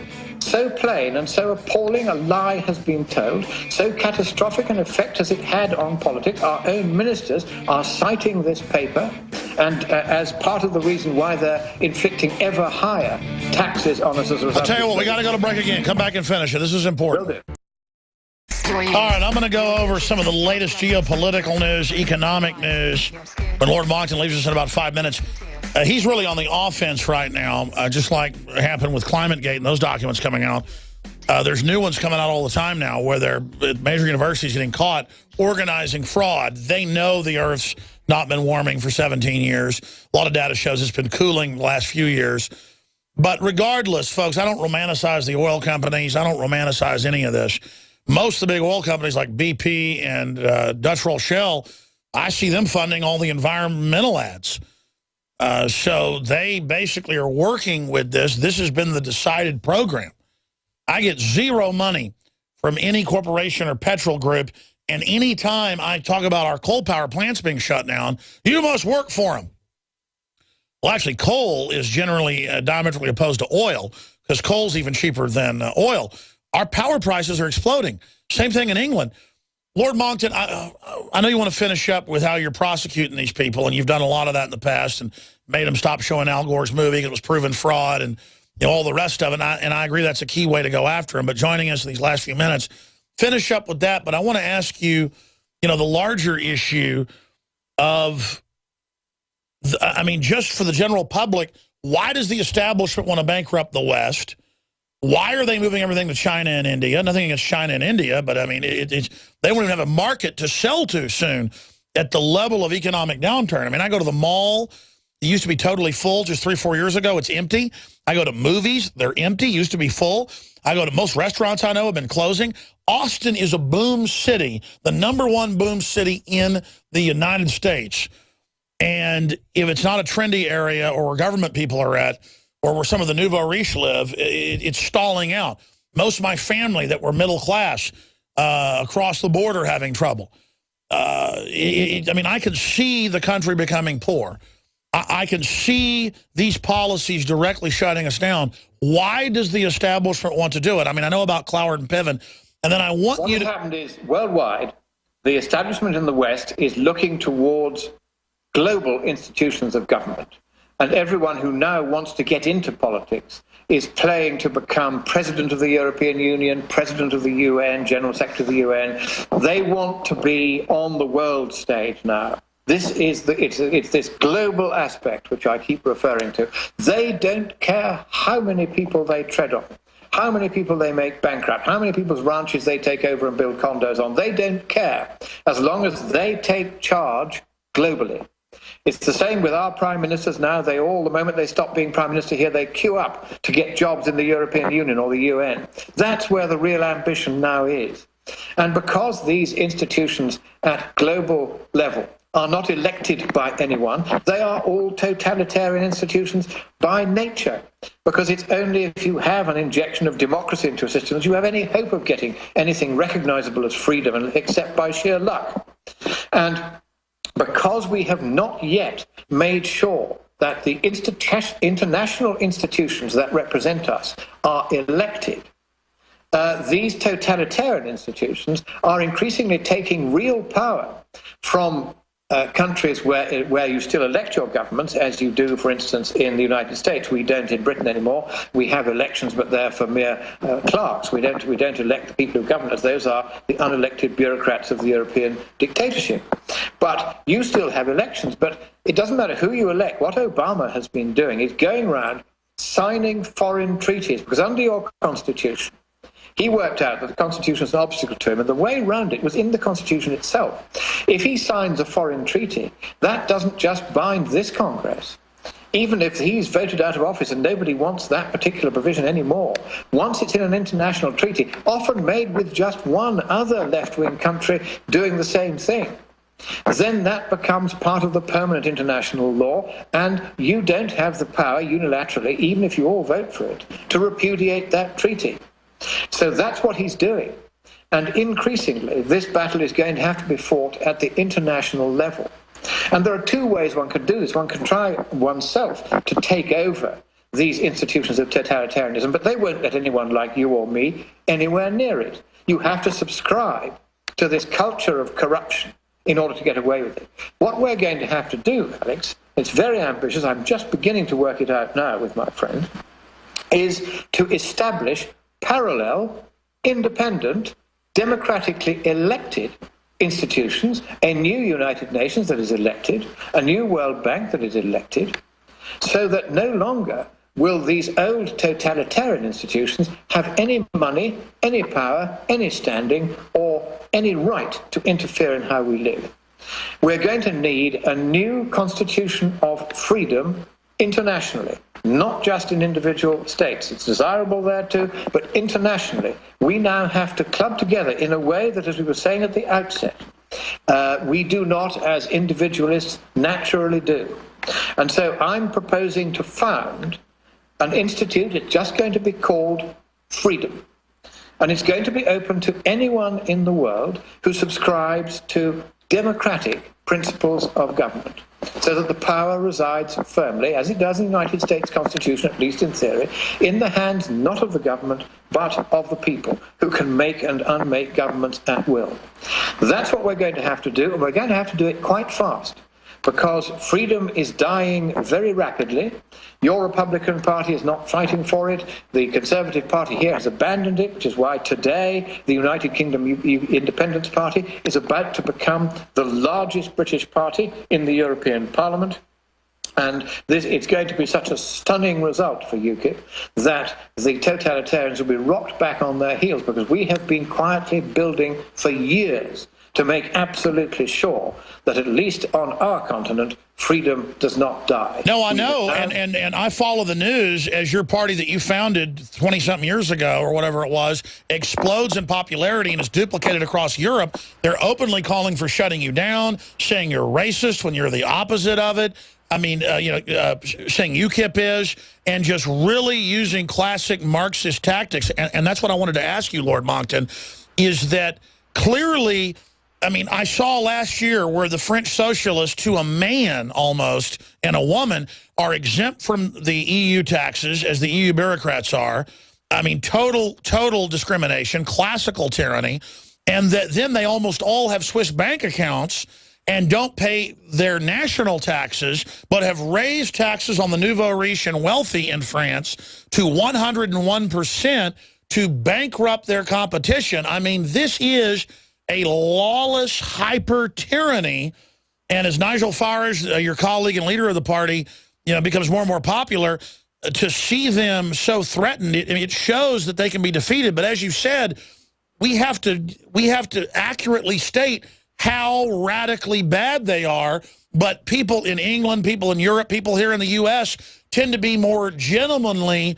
Conservatives tend to be more friendly, and we don't want to come out and say these are bloodthirsty tyrants, but they are. So how do you up the rhetoric to match the reality is what I'm saying. Well, what we've done in UKIP, and we've done it very quietly but with increasing success, we have a brilliant leader, Nigel Farage, who is an ordinary working bloke who just decided he wanted his country back. And for years, he got nowhere. He went round all the pubs in the southeast of England, one every night, talking to people saying, we can't let this go on. And they were all horrified at what he was telling them about how this political class was trying to take away all their democratic rights and powers. And they were appalled. And gradually, he built UKIP into an enormous and very successful fighting force. It's about to do very, very well in the European elections, precisely because all the other parties here in Scotland, all the other parties have ganged up against us. And they've said, whatever you do, don't vote UKIP. We're all agreed we don't want UKIP. Of course they are, because they don't want their gravy train to hit the buffers. They don't want it to tip into the gulch. They want to go on being able to prey upon us, to put up their ludicrous wind farms all over the beautiful parts of Scotland, to run everybody out of money with excessive power prices, to make everybody the slaves of a tyranny that they cannot remove and cannot hold to account. And we have simply said, here is what they're actually doing to you. We've described it.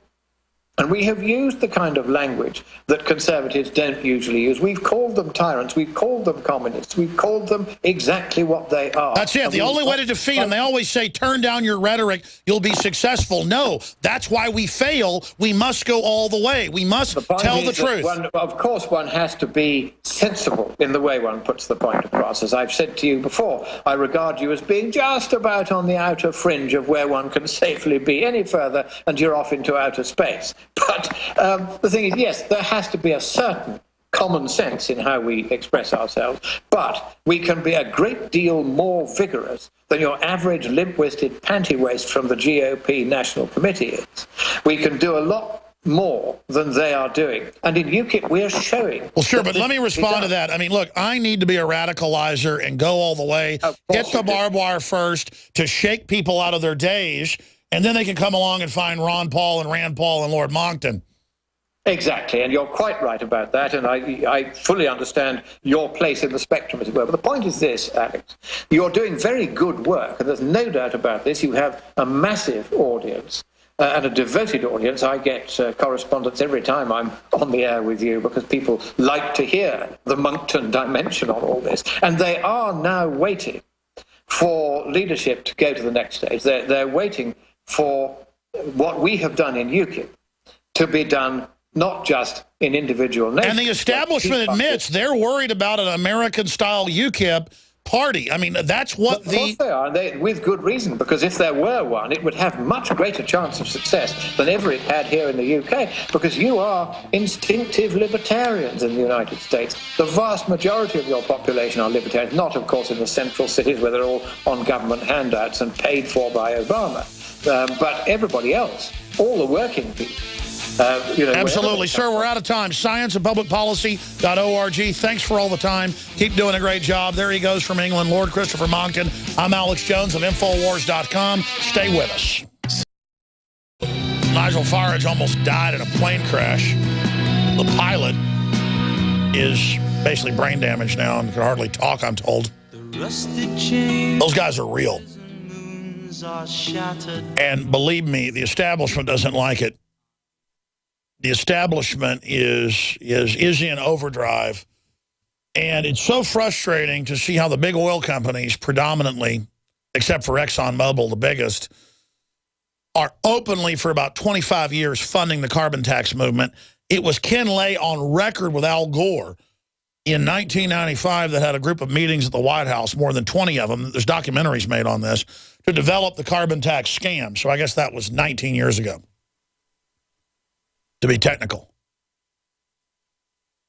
And then when I'm against carbon taxes and all this, you work for the oil companies. You work for the oil companies. You work for the oil companies. The Koch brothers. I saw some CNN special on their website this weekend that was like, inside billionaire money, the Koch brothers, the Koch brothers. I've had Greg Palast, who's a real liberal on, former federal regulator. He will tell you the Koch brothers give as much money to the Democrats as they do to the Republicans until about the last decade, when they weren't at the top of the globalist food chain as billionaires, so their businesses started getting shut down, so they started funding some of the conservative groups. I get zero Koch brother money, but I have people walk to me on the street and go, I know you work for the Koch brothers. I'm like, no, it's the Vatican and the Jews or the Masons. I work for justice. I work for a good future. I don't want bad mojo, bad karma. You reap what you sow. Tony Montana said, I have never done anything to anybody that didn't have it coming to them. And I don't enjoy going after people that are attacking me. I'm forced to do it sometimes. But I mean, the left has the Rockefellers, the Rothschilds, George Soros, Bill and Melinda Gates, Warren Buffett, they have everything. They're the establishment. That's why everyone goes along with them. They have trillions. And they're like, oh, should the billionaires be able to give money? Wall Street gave almost 2-to-1 to Obama in the last 2 elections. Almost 2-to-1. Goldman Sachs, J.P. Morgan. And I'm just sick of it. I get zero money from Wall Street, zero money from the Koch brothers, zero, zero, zero, zero, zero, zero, zero. And the Democratic Party is drenched in globalist money with carbon taxes and Obamacare that the Republican leadership is part of. They're all in it together. And all they can point at is the Koch brothers that literally financed Bill Clinton with Tyson. Don Tyson, what's the chicken king's name? I used to know everything about him. Can't remember his name now. And I'm just sick of it. How they act like they're anti-establishment. I tuned into MSNBC last night to see what they're up to. And they were like bashing the big banks. I mean, they're financed by them. But their solutions weren't return Glass-Steagall. Their solutions weren't write off the derivatives. Their solutions were the evil Republicans are in with the big banks. Yeah, and so are the Democrats. You know who isn't for the banker bailouts? It's the real Tea Party. Yeah, Don Tyson, poultry tycoon, dies at 80. I didn't even know that. When did he die? 2011. I wonder I hadn't heard of Don Tyson in a while. Boy, that guy was a gangster. Died at 80. I mean, you talk about a Dixie Mafia gangster, boy. He was a real deal. And there's all these pseudo-intellectuals that just run around and perseverate on one factoid or another. And, you know, oh my gosh, you don't want carbon taxes? You don't like Obama? You work for the Koch brothers? We're better than you. We don't work for the Vatican like you. We don't work for Israel like you. We don't work for the Koch brothers and the oil companies like you. Riding your horse to work in Texas. Oh, Alex, you're pro-gun because you get money from the gun industry. I should be getting money from them. I should be getting money from the NRA. I should be getting money from Gun Owners of America. I should be getting money from Smith & Wesson. I tell you, you should be giving them money. You should be giving money to the pro-gun groups because let me tell you something. If we weren't here, we'd have a civil war with them coming after your guns right now.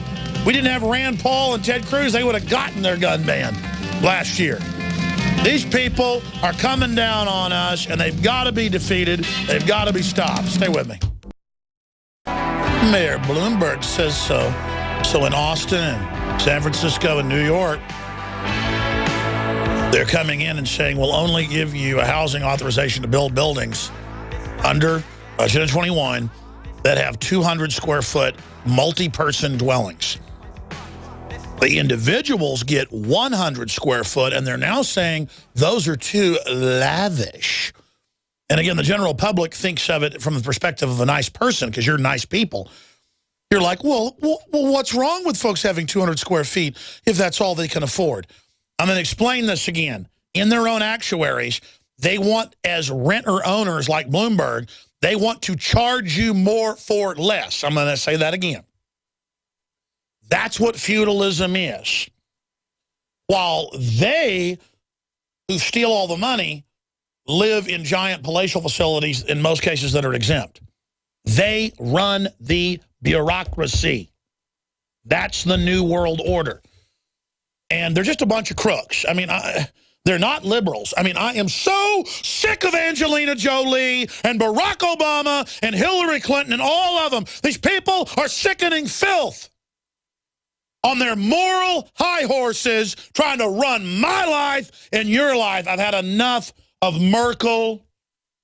I've had enough of hollandaise sauce in France. I've had enough of Cameron. I've had enough of Boner. All of them.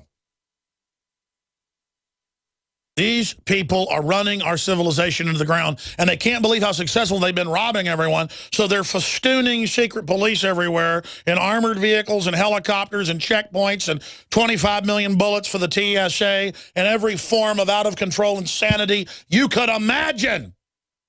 Because no one has stood up to them. We've all run into people in our lives that we let push us around to the point of they just go completely out of control. And they do this mind game where they sit there and intimidate us until we just think that that's the way it is. It's not supposed to be that way.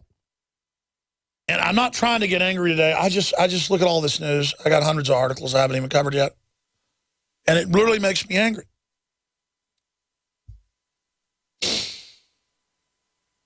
I mean, every 10 minutes while I've been talking, it just pops in my head that JAMA, the Journal of the American Medical Association, came out and said, your patients are insane, you know, if they believe in conspiracy theories. And then, as God, they said that, and by as God, as if what they say is just fact, that cell phones aren't linked to brain cancer. And anyone that is worried about cell phones is a raving lunatic who needs to be locked up in an insane asylum. They call it health behaviors and a sign that you're mentally ill. You know what, JAMA? You're a bunch of kleptocratic scum. And there are literally over 1,000 mainline prestigious studies saying it's massively increasing different types of brain tumors. London Guardian this week said if you use a cell phone 15 hours a week, you are more than double the chance of getting one type of brain tumor alone. You people are criminals, okay? You're just like the people back in the 40s and 50s with TV ads. And we've pulled these up before. We could probably find them. Going, Kent cigarettes. You know, doctors recommend, 4 out of 5 doctors recommend Kent cigarettes if you've got a sore throat. Helps the lungs. Feeling down, having got a cough, smoke more Camels. You know what? My grandmother and my grandfather both basically died from lung cancer, one of them from complications from it. And you know what? I don't want the government involved in it. If you want to smoke them, that's your issue. But let me tell you something. Those cigarette companies knew in the 20s, in rat studies with smoke pumped in, that it was giving them lung cancer. Okay? And you know, I mean, I'll be honest. I have an instinct to want to kick those scientists' butts. There it is. 20,679 physicians say Luckies are less irritating. It's toasted. Your throat protection against irritation and against cough. Lucky Strikes from the 1930s, a drugstore ad. We just put it on screen if you're a radio listener. You know, Barney Rubble, he's got a sore throat. He smokes a cigarette. I mean, I'm ready to kick some. I mean, and again, I'm not saying I'm a tough guy. I want to kick butt. I want to turn the table over right now, ladies and gentlemen. Now scientific evidence on effects of smoking. Chesterfield helps your lungs. You understand the tobacco plant pulls up radioactive isotopes out of the soils that are in volcanic soils that tobacco grows well in, and that if you smoke a pack of cigarettes a day for 20 years, it's the equivalent of living inside Chernobyl for a year. And I boil that down to a layman's statement, but that's basically what I've read. You can look it up. Look up radioactive isotopes in tobacco. And again, folks, I have smoked cigarettes. I have chewed tobacco. I have, I played baseball. And I mean, let me tell you, the coaches let you chew tobacco when I was like, 12 years old if I was playing baseball. Levi Garrett. We would take it with us and stick it in our mouth. Okay, so listen, I'm not on some kick here. If you want to smoke tobacco, that's your issue. My thing is it's a load of crap that it's good for you. And Philip Morris used the same propaganda. We just showed a Philip Morris magazine ad from the 40s that it's scientific that global warming, 9,000 million scientists all agree it's imminent. You're dead if you don't pay Al Gore money, and shut down your power plants and move them to China that are totally dirty. All scientists agree. No one believes that humans aren't causing global warming and we're all dead if we don't pay Al Gore money. It's a total hoax, and I know you know that. Can we play the Everything is Wonderful liner intro that the guys down in our Knoxville affiliate made for us? We like that. By the way, if you're an affiliate and you got great promo people there, you are welcome to send it to Show Tips or to our producers. If it doesn't get to us, just send it 5 times and we'll get it. It's not the crew's fault. We just get, I don't know, let's not exaggerate, 15,000 emails a day or something.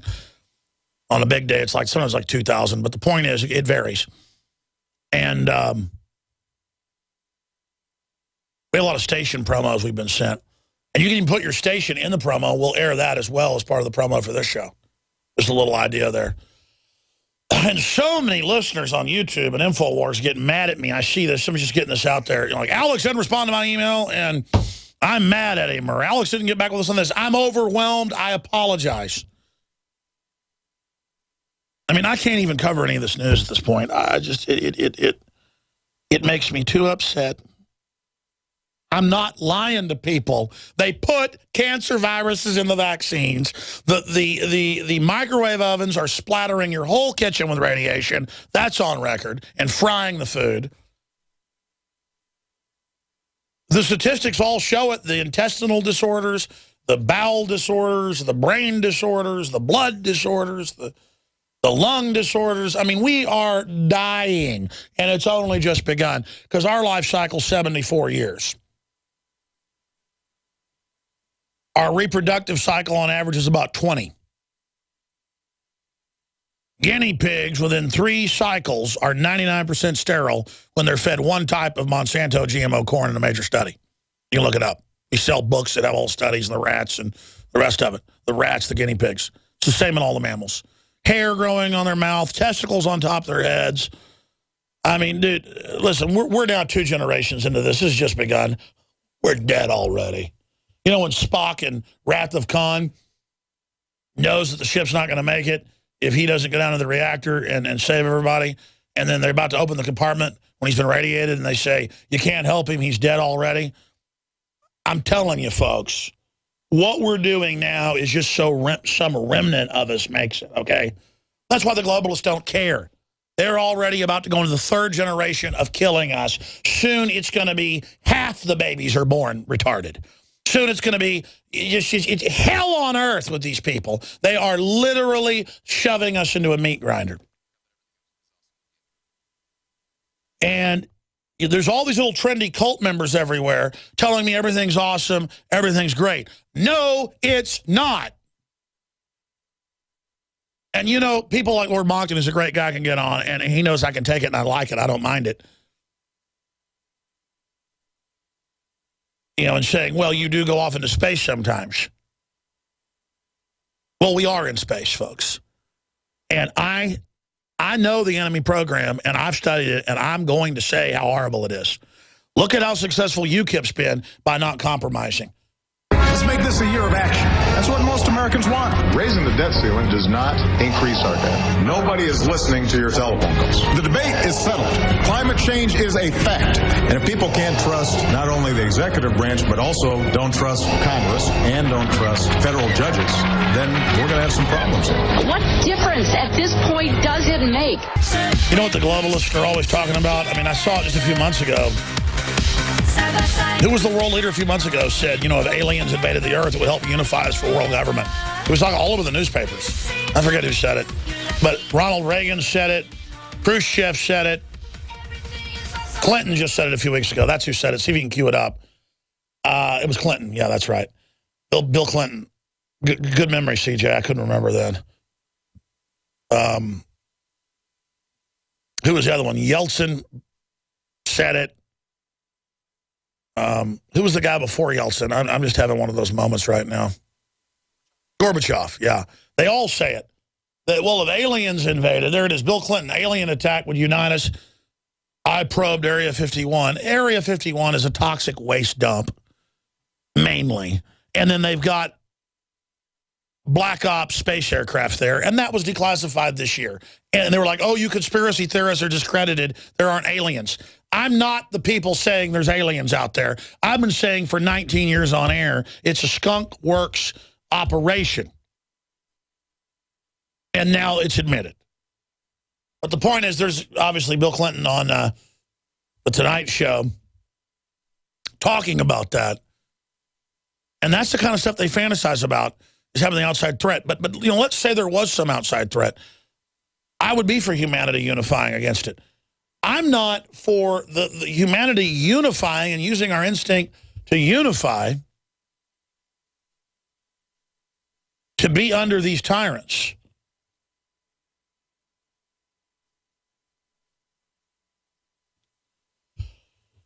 And it's just these people do not have our best interest at heart, and they are flagrantly anti-human.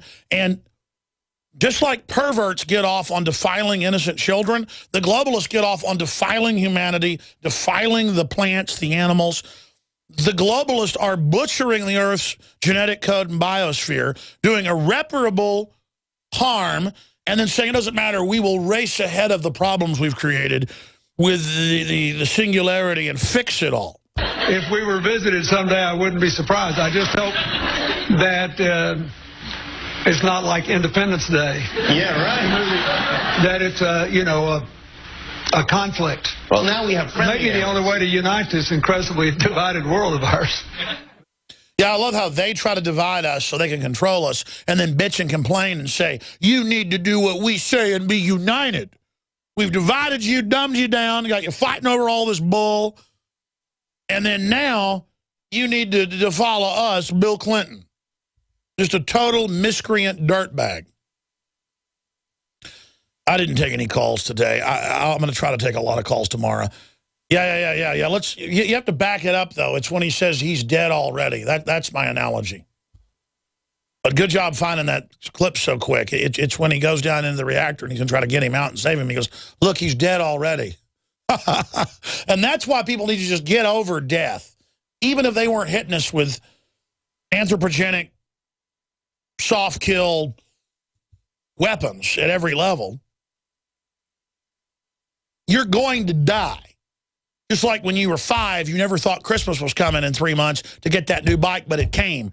And then now a year goes by like a week went by when you were 5 years old. You're going to die. You're going to have a heart attack driving home. There are people listening to this show right now that will die this week. We have millions of listeners. You're going to have a stroke and die. You're going to have a heart attack. You're going to die in a car wreck. You're going to be T-boned this week. Some of you listening are going to be dead. How are you going to live your life? What are you going to do now?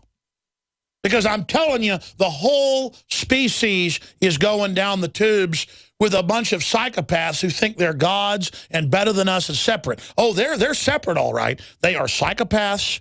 They are sociopaths. They are fearful cowards that lust after power. It's a different mix and combination of these people, but they are the scum of the earth. And if you don't learn to recognize them as new listeners, if we don't become radicalized against them, it's over, okay? They will win because they're unified and they're crazy.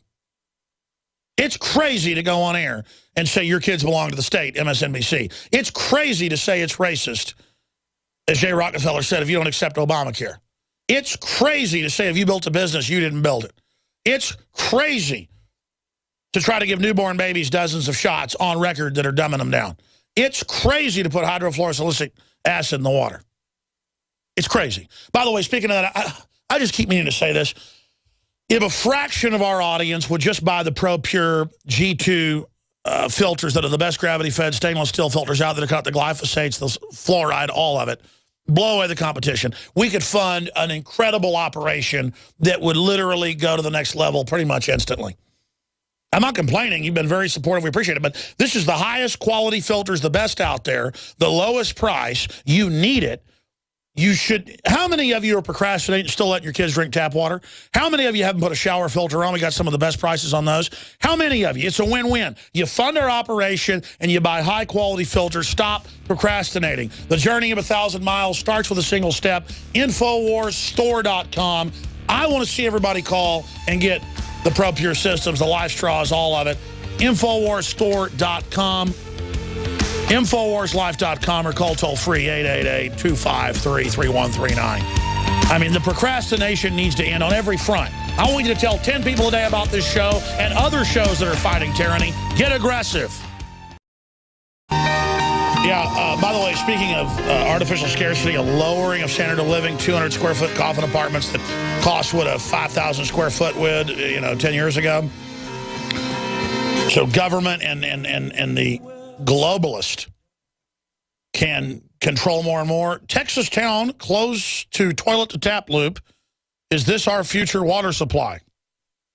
And they go on to say that Austin has been doing such a good job saving water that we're now going to get toilet water recycled. And again, it's good to save water and not waste it.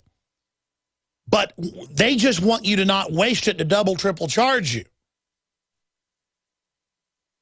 Lake Travis, they give more water than the rice farmers want. I don't want to get off in a jag about this.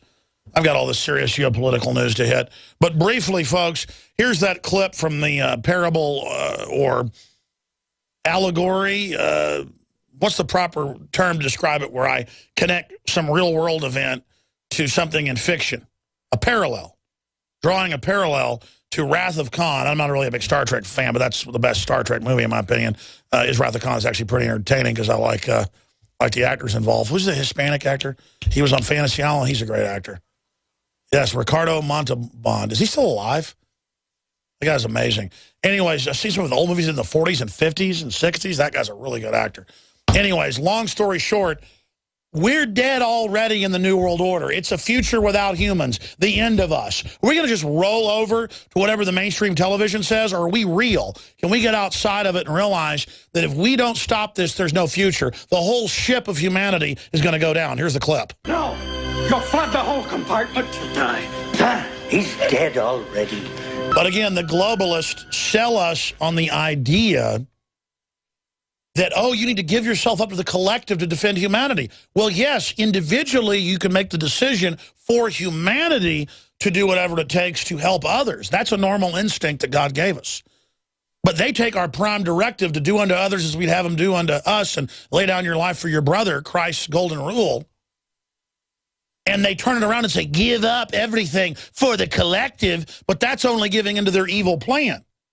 They're not actually trying to get you to sacrifice yourself and your freedom to build a better world. They're doing it because they're a bunch of greedy bastards. When Obama tells Africa, you can't have air conditioning or cars, you need to be poor, when he just get 15 aircraft land and it's $50 million a day and red carpets and all these stupid Hollywood people. People say, oh, you just don't like Hollywood because you haven't been accepted by it. Hey, I'm nationwide, like ZZ Top says. Dallas, Texas, Hollywood. I could be in movies all over the place right now, ladies and gentlemen, and I have refused it because it's crap. You are listening it's dirty to rags. GCN. I want history. I want freedom. I want to go to the stars. I want you to win, and I want scum to be trodden underfoot.